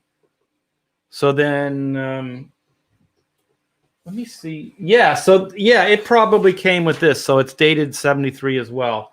So I think all that came in that same envelope. So there's a little freebie there. And then they gave me a Walt postcard. Look at this shit, you guys. This is awesome. This is just from writing to them. Like they just sent this stuff. Yeah, I sent my portfolio, tried to get work, and they gave me a bunch of freebies. That's really cool. I think Mickey's a little off model. Just kidding. He's perfect. He's perfect. So yeah, so I don't know what you guys did. I know I'm a lot older than most of you. Let me put this back in this envelope so it doesn't get messed up. But that's what I did. And I think I saw something in here. Oh my gosh, here's some crappy. I think what I did is I got some like cheap oil paints when I was a kid. And so I think they came in like tubes about this big. And so this is what I did. This is the abuse I put onto this board. And this is like, just like I drew as a kid, we were poor. So this is on some kind of throwaway board. I even painted on the backs and stuff. Like, I just drew on anything we had. So I thought I'd throw my hand at doing some classics, the Mona Lisa. Even then, I made heads too big. Look at that head. It's ginormous. She has the crazy smile. So I must have just copied a Disney. It looks like he should have something in his hand. Probably a nut. Oh, look at this. Epic Avengers. This must have just been a panel or a cover. So I don't want to go over all of this stuff. Oh, here's the Justice League. It's probably like a Dick Dillon drawing that I took. Oh, look at how sad. The Flash is actually hanging on to Hawkman's legs. That's no dignity, man. I used to, like, when I looked back as I got older, I looked back and I, you'd see like the Green Lantern and he'd have a sofa and then he'd have the other Justice League characters that couldn't fly just sitting on the sofa. I was like, that's humiliating, man. That's humiliating. Just, you know what? The Avengers and the X-Men, they had planes. Dude, just have them fly in a plane. It's way better. Because that gets pretty sad. And apparently, I wrote to Evel Knievel and got a signed Evel Knievel drawing. So if you guys grew up in this time, every kid wanted to be Evel Knievel. So I had my bike set up and I'd make these stupid ramps and I'd jump my bike and do crazy ass shit. I'm probably lucky to still be alive right now. So yeah, I don't know if kids do this anymore. I know that a lot of things are done through the internet, but there was one cool thing about when you wrote to people is after a while, you kind of anticipate because when you first send stuff out, you don't know that they're going to write back to you. So when you get that, it's like, wow, that's cool. Richard Nixon, Rosemary Woods wrote to me, personal secretary, and you feel special. And then you send out more, and then you start kind of anticipating like, ooh, they're going to write me back. I wonder what they're going to say. And maybe they'll send me a freebie. Maybe I'll get like a book from Richard Nixon about his family and about the presidency and a little history of the White House. Maybe I'll get a signed Evel Knievel drawing. So, Evil! Yes. Yeah, you know what? Why didn't DC just, you know what? I know that those things ran hand in hand. Just I don't care if it seems like you're copying them and you want to be original, just do it. Or at the very least, just have the characters like that can't fly, have some kind of skiffs or some kind of like flying jet ski type things or something so that they can have their own dignity. It's always weird when like somebody's carrying Batman, like, Superman's dragging Batman along by his hand, like dragging him along like a kid while he's flying somewhere. That's never cool. I don't know why they thought that was cool. Even as a kid, I was like, this is kind of sad. Yeah, they had the freaking invisible jet. The only thing about the invisible jet is like it had a pilot and a co-pilot seat. It wasn't very big. And but you know what, Wonder Woman, I never figured this out because the jet always contradicts it. Can she fly? And if she can fly, why does she need a jet? It's always perplexing. I have a theory about weird stuff like that. I think, like there's some people that like, especially in this like cynical society, they look back and they go, oh, that's wrong. That's stupid. That's idiotic.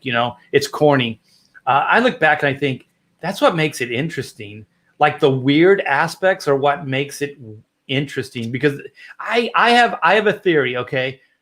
Michael Jackson to me was 1 in a million. I mean, 1 in a million. Like there were other guys that did what he did. I didn't think that Michael Jackson per se was all that great, but I think what made Michael pretty amazing and interesting is he was a weirdo.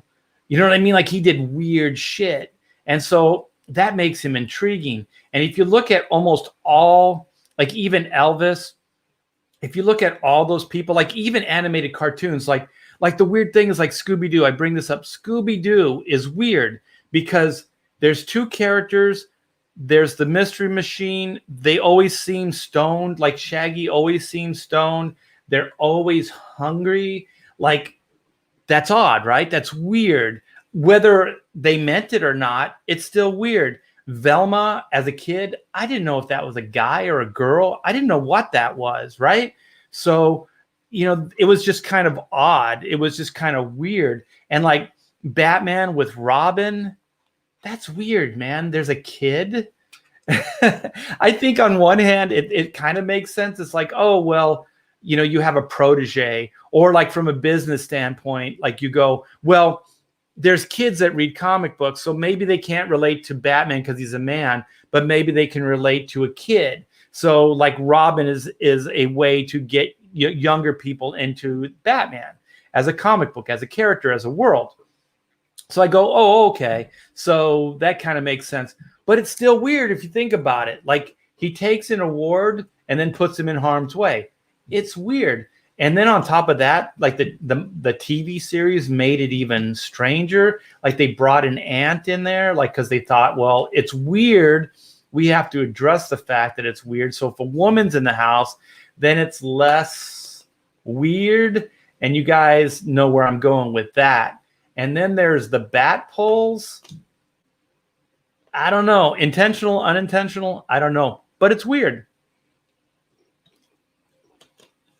And I think like if you look at things that like pop culture wise, like even He-Man has a weird storyline. Like all the body types are the same. That's weird, man. All the toys are the same body type. All the animation characters, they went based on the toys. You know, they all have the same body type. That's weird. You know, so I do have a theory that like weird stuff is what makes it interesting. So we're trying to idiot proof things and like get rid of the corny stuff. Scooby Snacks. Yeah, I'll tell you right now, if they were to market Scooby Snacks, I can't believe Warner Brothers is not. And if they are, what took you so long? Because you could make all kinds of different Scooby Snacks. You could make them one for just dogs, or you could make them for people that get stoned. Put some kind of like addictive formula in there. Ambiguously gay duo. Dude, that was meant to be odd.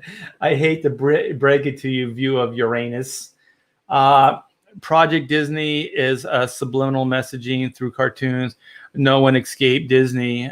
Yeah, there's weird stuff. There's weird stuff in a lot of classic stuff that we like. The Banana Splits. Now that's weird. Yeah, that shit's weird. But it's fun. Like it's fun weird. I don't think they meant anything. You know, it wasn't like now, like you see them bringing in like political messaging or like almost propaganda type stuff, political propaganda in comics is like, well, that shit's not fun. You know, like if you're going to bring some kind of weird like stuff into it, make it weird and fun. It's weird, the TV show, but in general, I think he's talking about Scooby-Doo. Totally not gay. Cough, cough. Okay. Well, I was trying not to say it, but, you know, Village People, weird. Village People was weird. But you know what? No one gave a shit.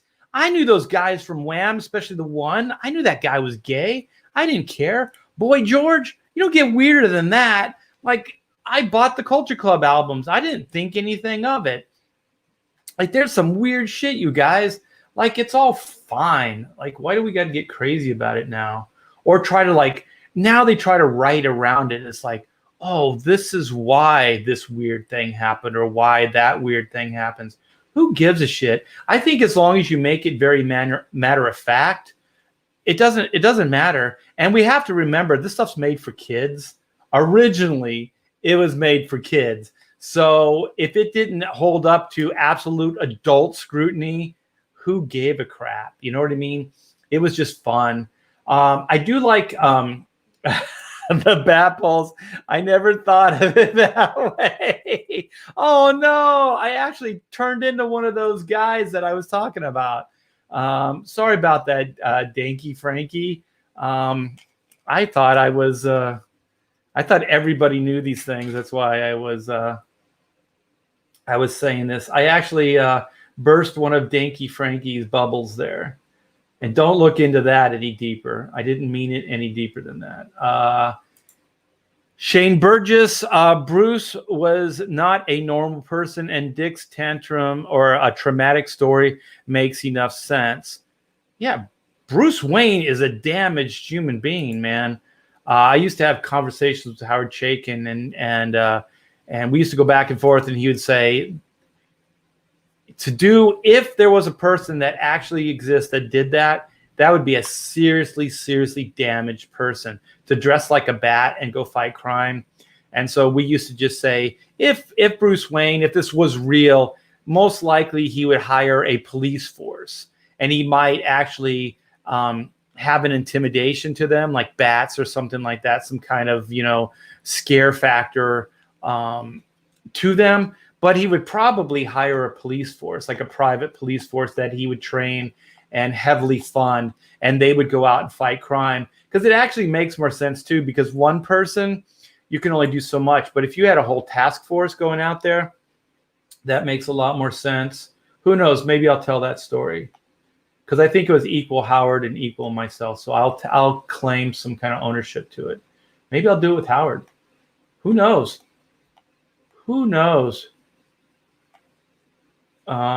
Cheap makes people innovative. I think so. I think not having a lot of money, you gotta do some stuff. I never had a budget, so I've always been cheap. He-Man is easily explained. Too cheap to make different molds. Yeah, I mean, from what I hear, that those molds were based on like some Arnold, like Commando or something, like a toy line or something like that didn't happen. And so then they had all the molds and stuff like that. We're just trying to get their money out of it. And that's fine. You know, the thing is, who cares? If there were kids, because I was a little older for He-Man, and to be honest, I thought it was kind of silly. But I thought some of the aesthetics, I thought the Castle Grayskull was kind of cool. I thought like Skeletor, even though it didn't make sense, he was all muscular but had a skeleton face. I kind of liked some of that stuff.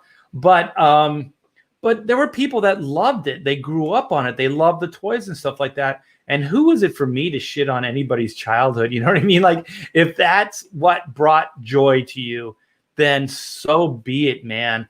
I always say this about anything. Life is tough. Life is struggle. Life is hard.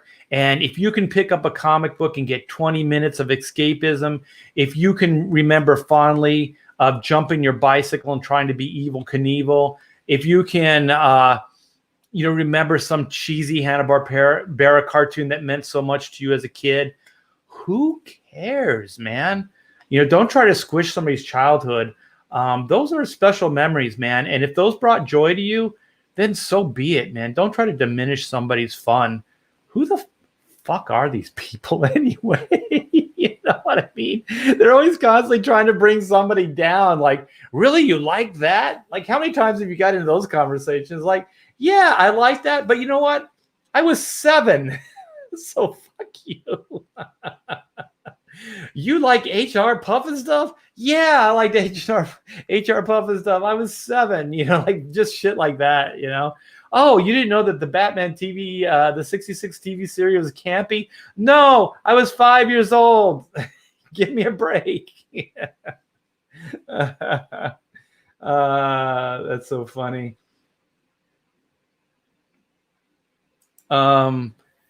Just change the Scooby snacks box, but not the content for the stoners. Somebody's got to get on that, man. H and R Puffin stuff. Yeah, I think it's just HR Puffin stuff. So I screwed up there. I think I was thinking of a tax company. HR Puffin stuff. Who's your friend when things get rough? You know what?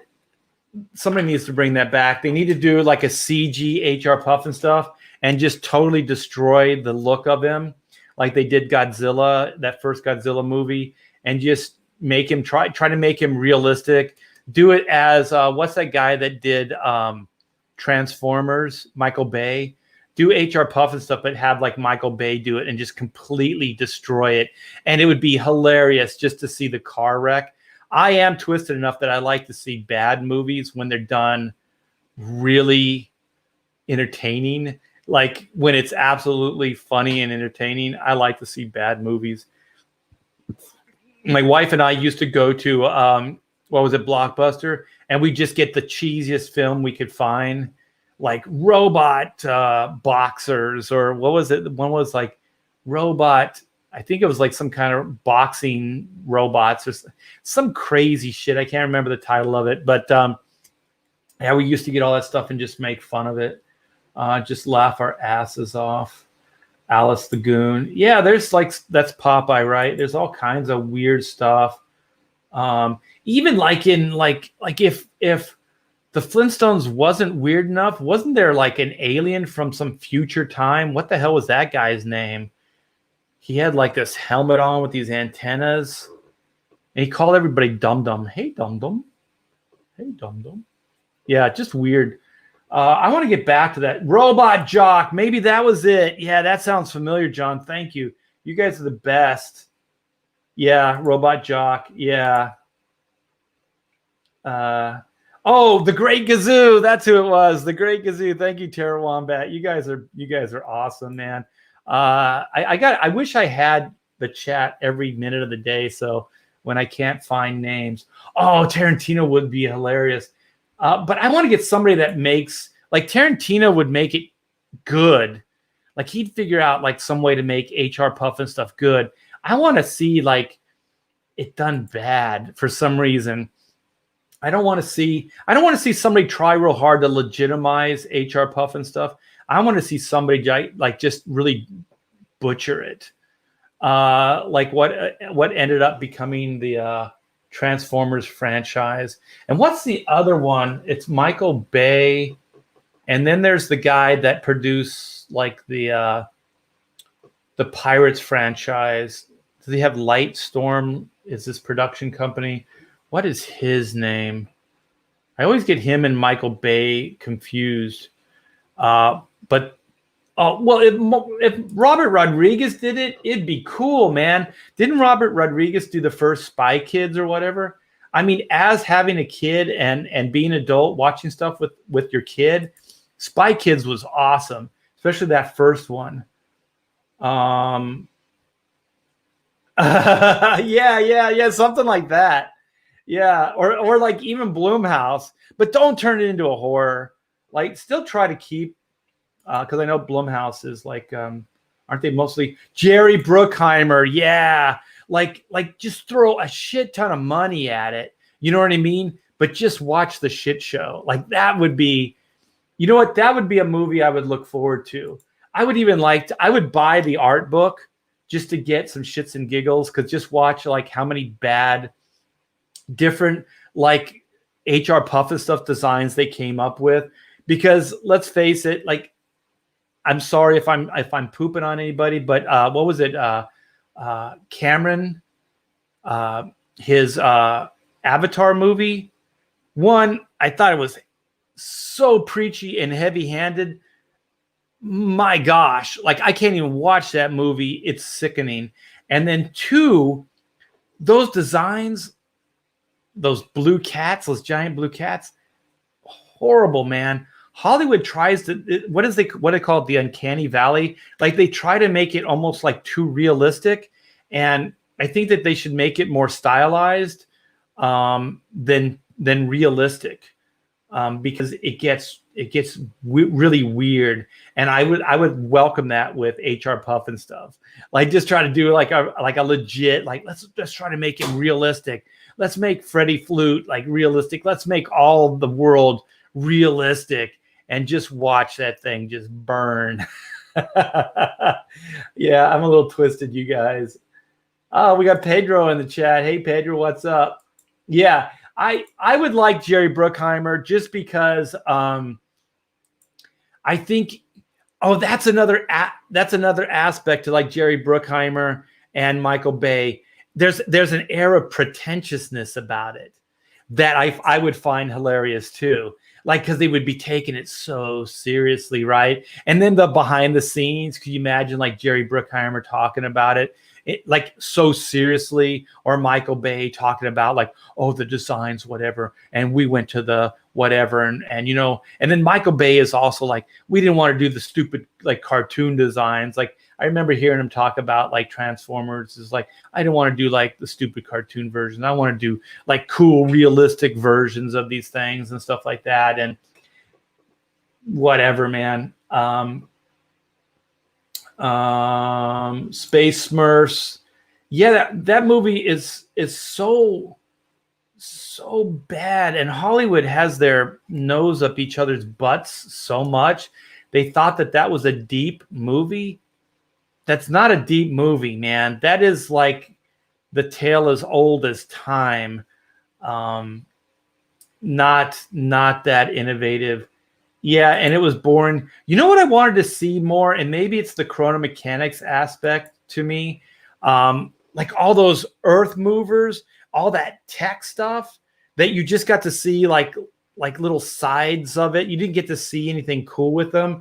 I wanted to see more of that. And actually, instead of like going, oh, like we have Space Marines and stuff, I would have liked, they didn't even need those guys. That machinery that they had, they could have taken down every one of those blue cat aliens with just that machinery that they had, those earth movers and all that stuff. They could have easily taken them down with just that. They didn't need all the Space Marine stuff, but they had to, you know, amp up the violence and to show you how outmanned, you know, the cat people were. Um, don't go see it, man. Even they're saying like the technical aspects of it were so amazing. I didn't even think that it was that technically advanced. I thought some of the art direction was pretty cool with all the plants, all the, I guess, black light poster art that they did for it. But other than that, yeah, it was so predictable. You knew exactly where it was going to go. Hey, we got albino in here. Avatar is a cross between Dances with Wolves and Smurfs in space. Yeah, definitely. With a little bit of the Matrix, because I guess they kind of matrix into these other beings. They transfer their consciousness into it. Wait a minute, this is going to be good. Viewer of Uranus. Bruckheimer to this day doesn't know that Johnny Depp was taking the piss. The piss the whole time. Was taking the piss the whole time. I'm not sure. I think I understand what you're saying, but I'm not sure. Yeah, it's Fern Gully. Yeah. Art's daredevil name is what is that? Tiberton?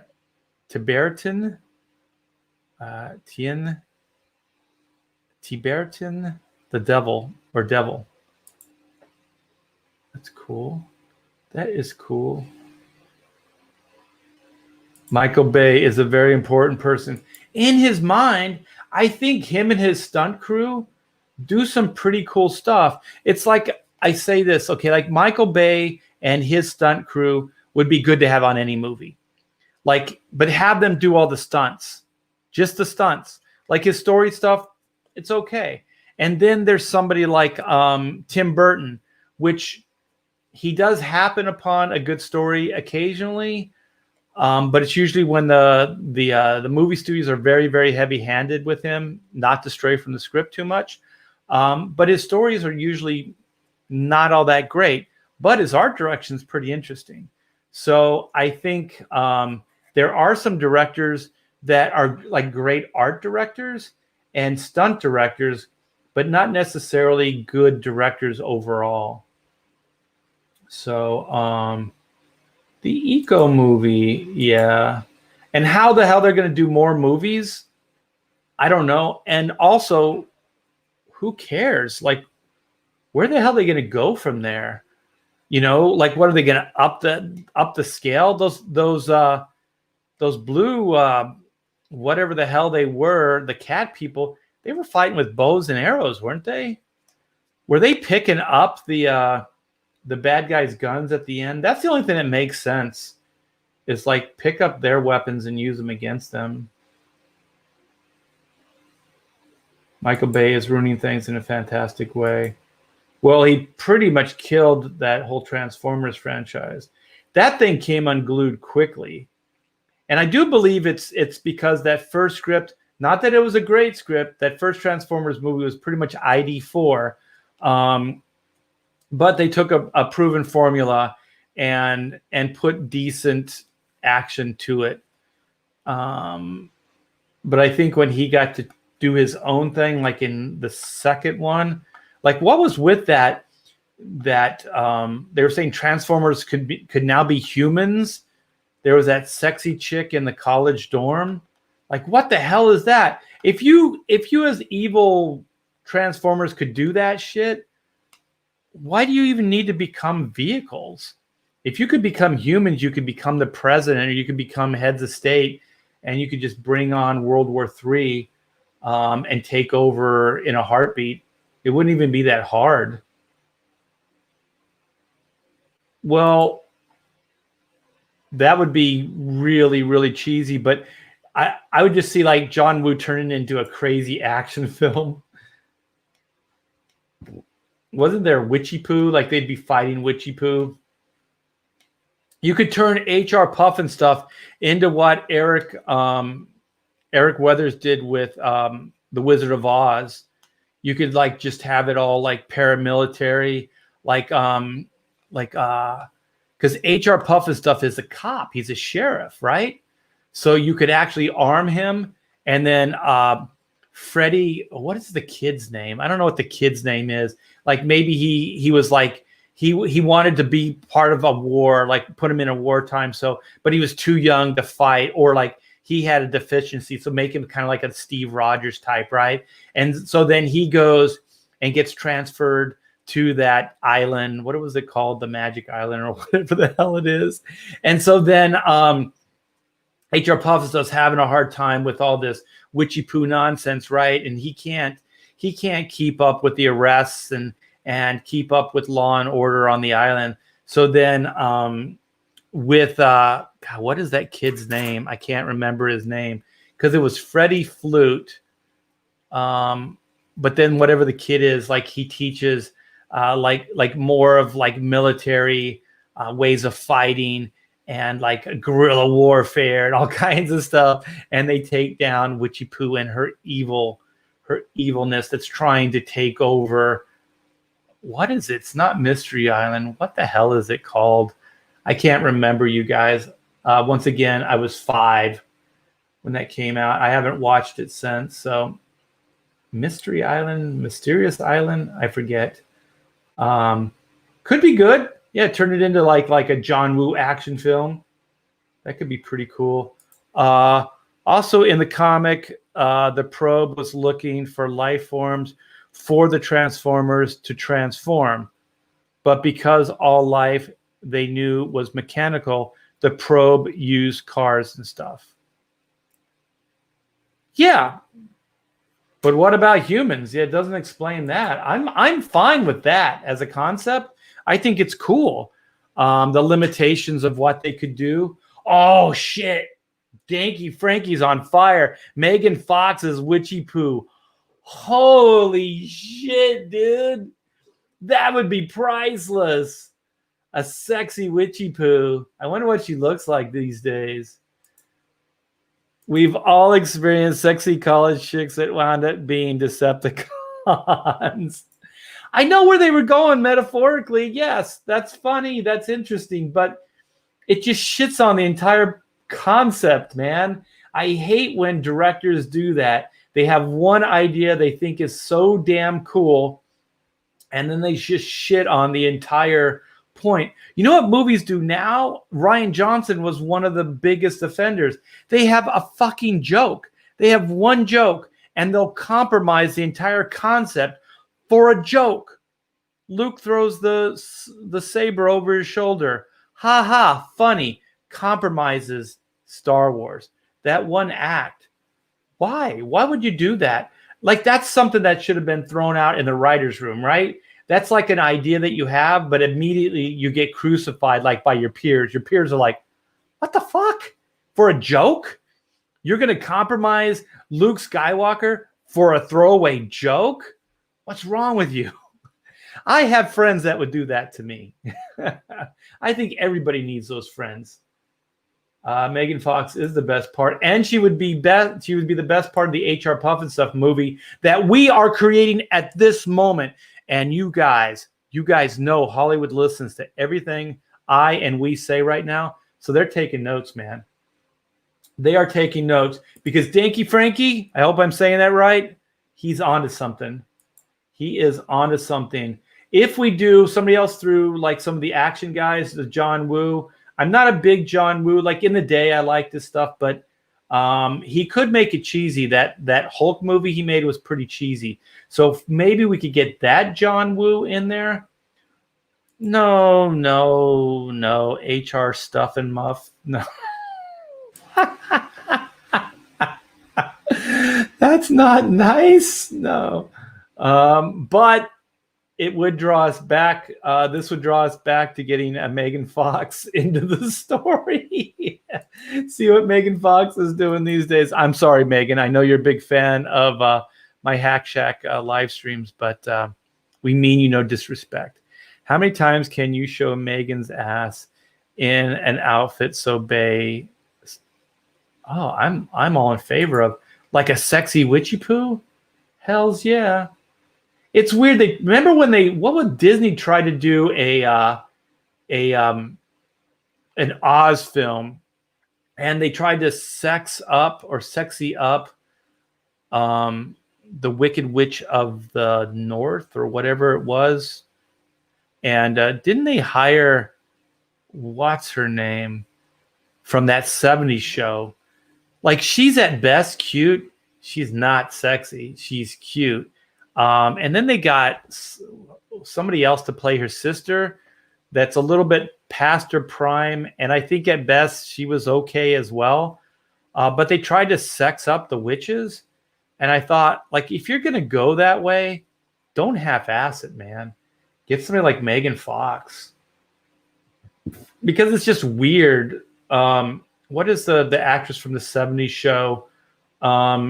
She's really tiny. I don't think that, like, necessarily short women can't be beautiful. I married one. But I think there has to be a certain stature to the characters. It's like hiring Halle Berry to play Storm. No, Halle Berry's cute. I don't think her as like a gorgeous woman. I think she's kind of cute, and I think her body is okay. But she's not that statuesque. She's not va-va-voom. So why did that one turn into a girl? Why did what one turn into a girl?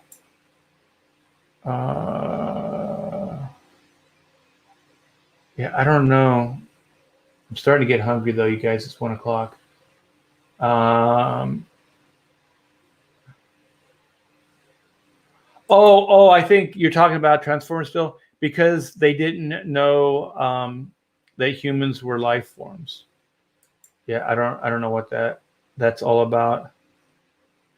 I should start wrapping this up.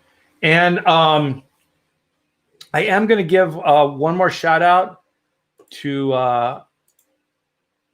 or one more promotion, shameless plug to Chrono. You guys have been nothing but supportive. I thank you so very much. We got a little love on this live stream, which is great. The last couple of days have been pretty amazing. So thank you guys so very much. If you haven't checked out Chrono Mechanics Retrofit, please do so. They are time repairmen, and this campaign is going strong. In Demand is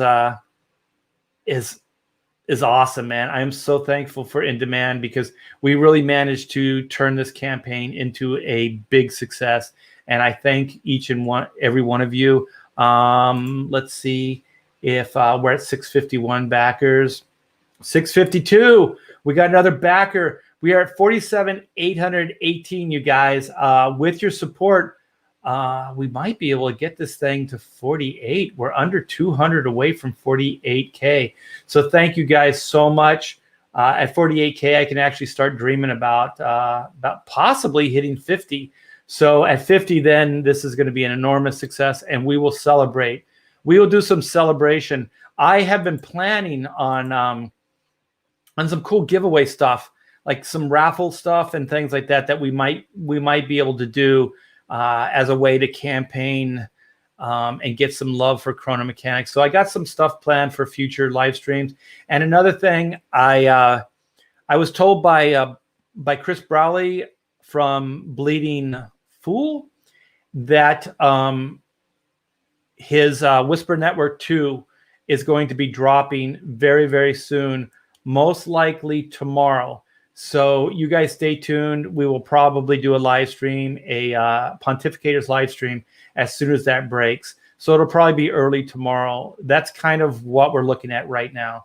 So that should be very, very eye-opening. Chris tells me that it's not just digging up the same crap. There's some new stuff, new information that comes out.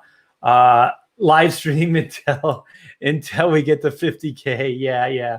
That would be awesome. We'll do something like that. We're also, like I said, we found a bunch of stuff. That's what I was sharing with you guys from when I was a kid, letters and stuff like that. But we also found a lot of different promotional stuff from Chrono Mechanics and Black and White that we might be able to raffle off, like posters and different promotional stuff that might be fun. So we can do that in the future. I like the raffles. I think some people, it's like, giving stuff away is is an act of desperation. I don't think, you guys. I'm doing okay financially. I don't need to do that. I just think it's a lot of fun. And also for me, a lot of this stuff is just here. I kind of want to get it into people's hands. So somebody that will appreciate it and like it. So that's one of my big motivating factors there too. Pablo Romero. I'm sorry, man. I've been reading your comments, but I haven't been highlighting them. So I always appreciate you being in the chat, Pablo. But of course, I don't think the writers of those movies ever read the comics. If they do, they discount them pretty immediate. I think like when you do adaptations, like when we did the Chrono Mechanics movie script, Matthew and I know I did the comics as well, but one of the things is we wanted to make sure that it felt true to the comic books. And I know that everything's a different medium, like if you do novels or if you do movies or cartoon shows and stuff like that. But as long as the DNA is right, because I think some of the early Marvel cinematic stuff, even though they were taking departures on stuff, the majority of the characters they got right. The DNA was right. Towards the later stuff, I thought it got a little weird. I thought Scarlet Witch was a little disappointing. They still have a chance to turn that around.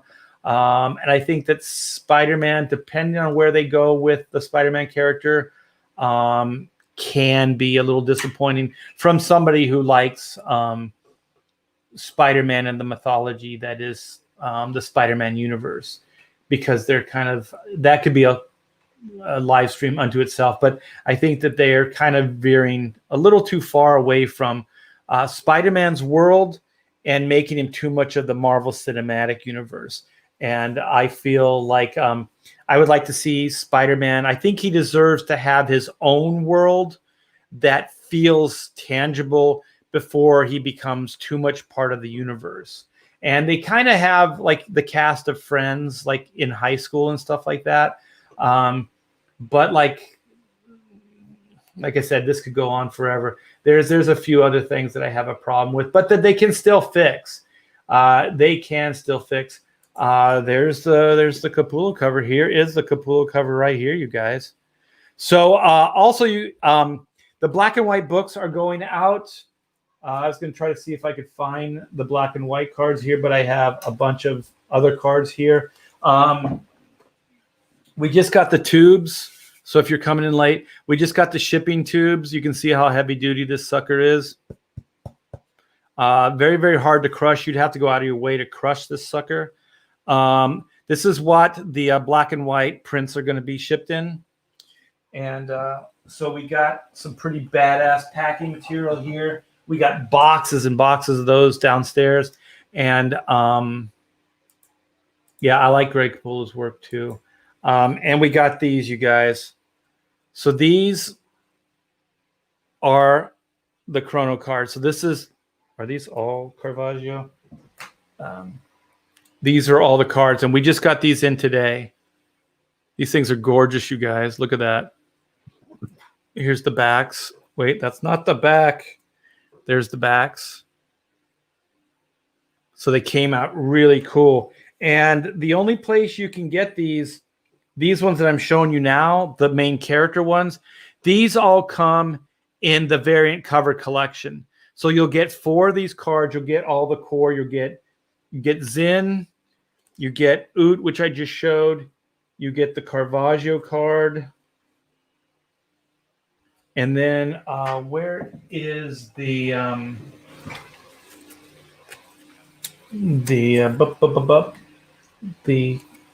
Doug card? Oh, here it is. Yeah, these are all mixed up now. So here's the Doug card. So you'll get all 4 of these cards with the variant cover collection.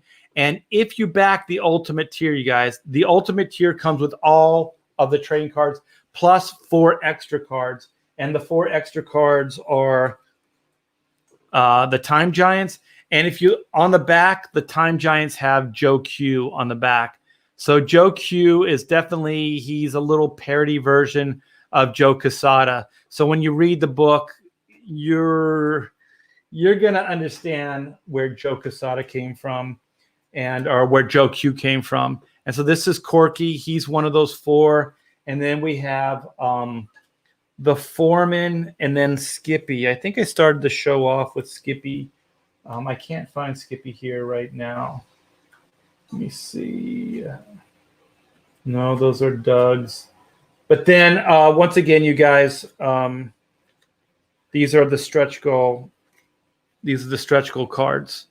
So we have the stretch goal cards too that all of you guys will get. So everyone that backs a Chrono book will get one of these cards. So there's the Oot card, Caravaggio. This is the pre-launch card. And then this is the commemorative card. So we have, all right, let me see. We just got 10,000 cards today, you guys. And those are the ones that come with the tiers. And so then I believe there were all the stretch goal cards for the Chrono campaign. And then we have the pre-launch page that Zach Bradley did the artwork for. And then we have the card that comes with all the tiers. So we have these all printed up. So the black and white books have been going out. Mostly the black and whites with just the main tier stuff is going out right now. So anything that has multiple books in it, has the poster. We're still waiting to get the poster back. Let me think what else. And the variant, the Greg Capullo variant. So if you ordered just the Greg Capullo cover as an add-on or whatever, those will be going out now as well. So the standard cover and the Greg Capullo cover versions are going out now. Anything that has like posters in it or that variant of the variant, we're still waiting to get those back from the printer. And you guys, I'm putting together the Black and White Volume 2 Indiegogo campaign right now. There's going to be some fun stuff, you guys. That campaign is going to rock your world. I can't wait till the fall. I'm hoping sometime in September or early October to launch Black and White Volume 2. And that will be the follow-up to Volume 1 that we just did the mini campaign for. Oh, thank you so much, Jimmy. I appreciate it, man. It's good to see that Chrono has legs. It really makes my heart feel good, man.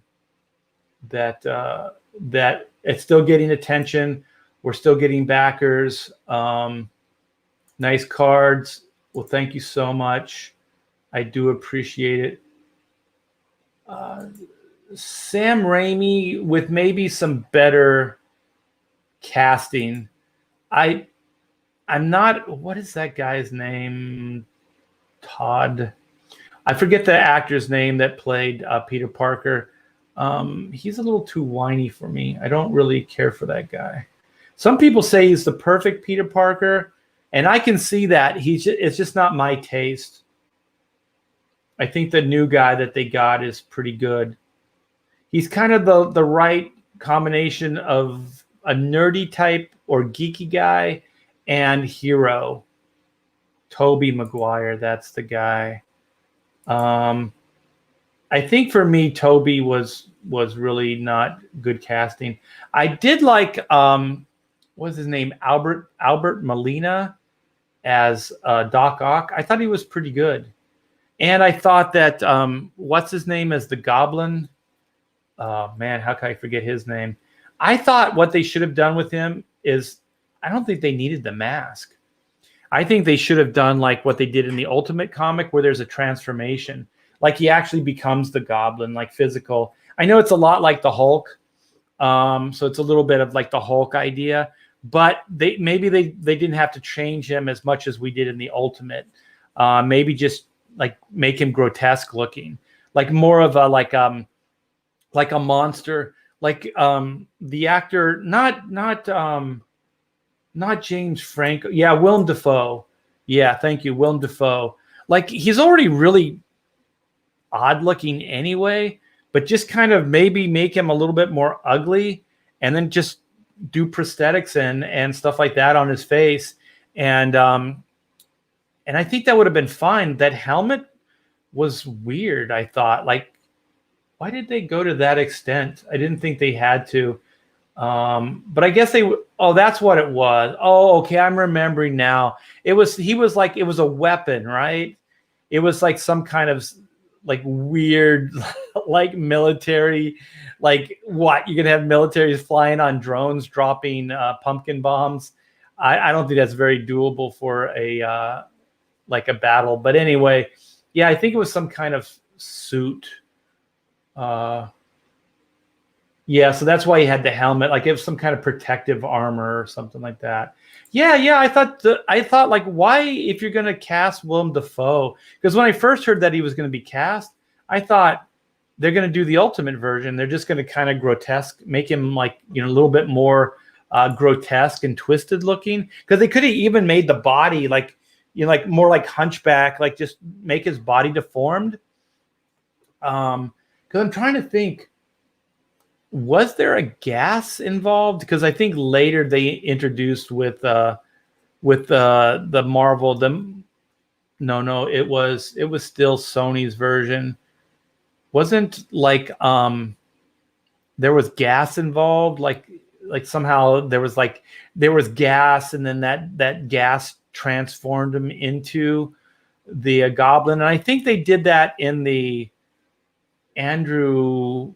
Oh, what was that guy's name that played Peter Parker in the middle Spider-Man movies that everybody would like to forget? I think they made him more twisted, and they made him more ghoul-looking. Internet gas, super soldier gas, yes, some stupid thing like that. But I think they did it with the Willem Dafoe character too, and then he put the armor on. But yeah, I thought the armor was kind of stupid. Andrew Garfield. Yeah, thank you guys. You guys, check is in the mail. I really do need to raffle off stuff to thank you guys. Yeah, Andrew Garfield.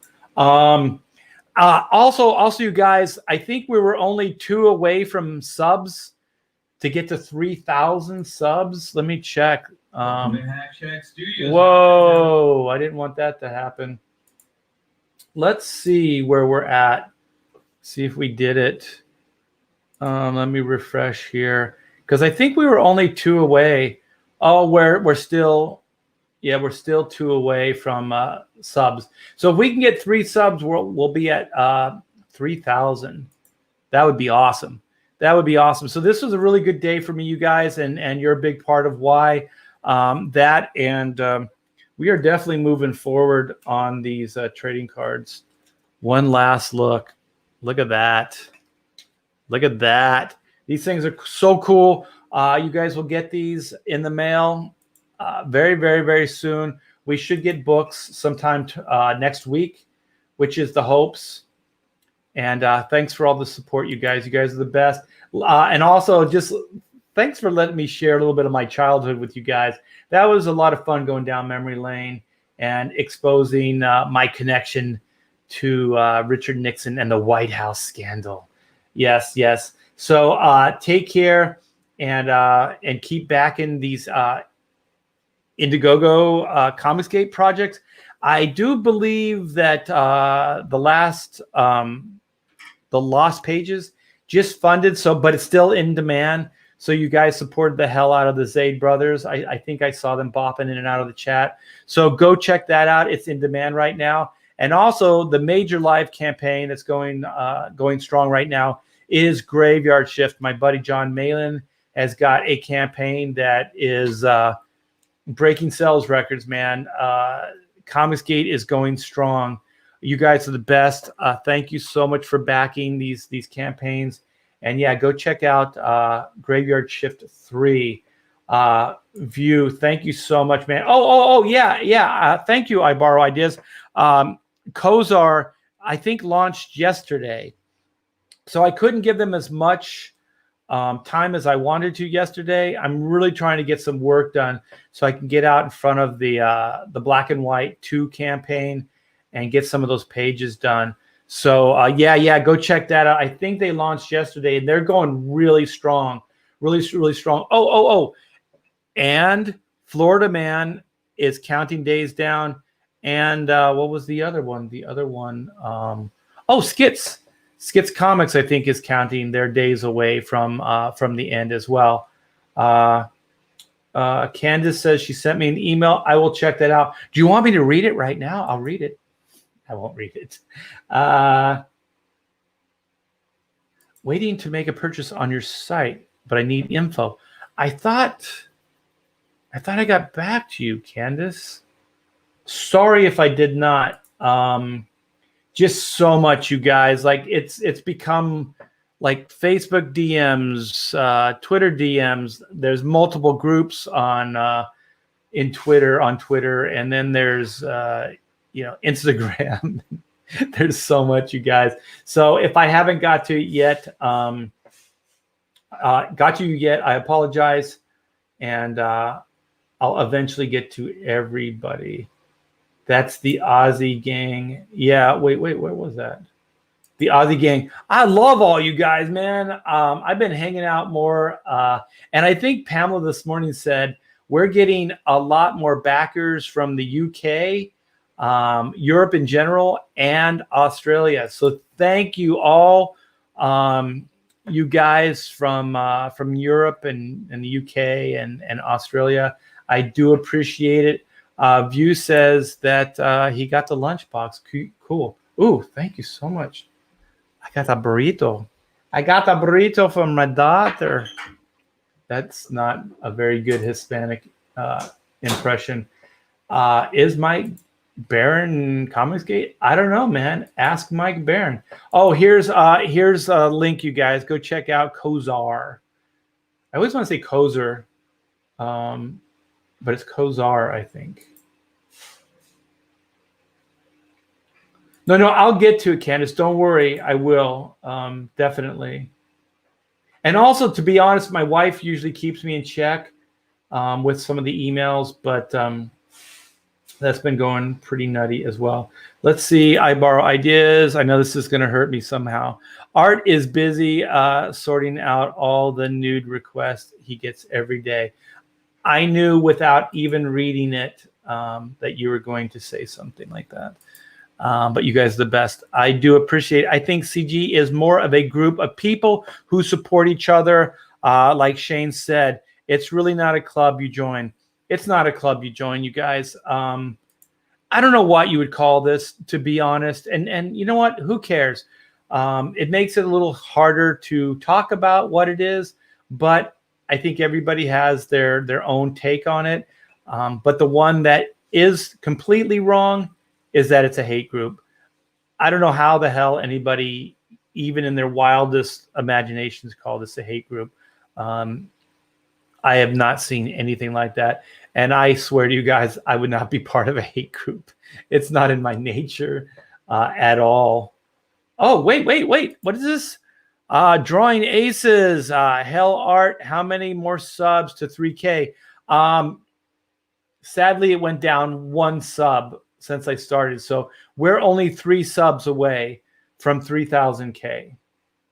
3,000, yes. 100% Art. Thank you. Art is a lover, not a hater. Yeah, but I can be a fighter. So let's get that straight. A lover, not a hater, but he will. If push comes to shove, I will defend. Comic Day is freedom. Yes. Freedom and independence. As long as we have people like Danky Frankie supporting these books, and Jimmy Owens, Drawing Aces, Albino. I'm just going. I Borrow Ideas. A View of Uranus. Candace. All you guys. We'll be fine. We will be fine.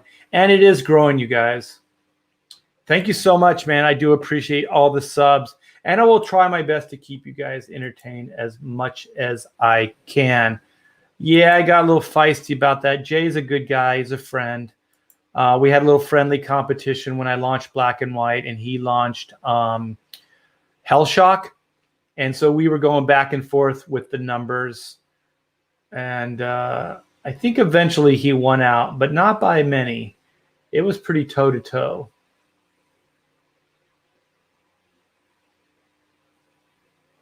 Yeah, thank you. Thank you so much. We have Camel Moon 2 that has an active campaign. Thank you. Thank you, Albino. I do appreciate that. So I'm going to go. I'm going to eat my burrito. Thank you guys so much for letting me go down memory lane. Thanks for all the support I got on the chat. We are making crazy progress. I am surrounded with trading cards everywhere, you guys. Trading cards everywhere. Trading cards galore.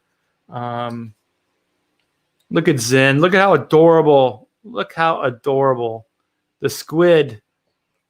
All right, you guys. Take care. I'll see you tomorrow.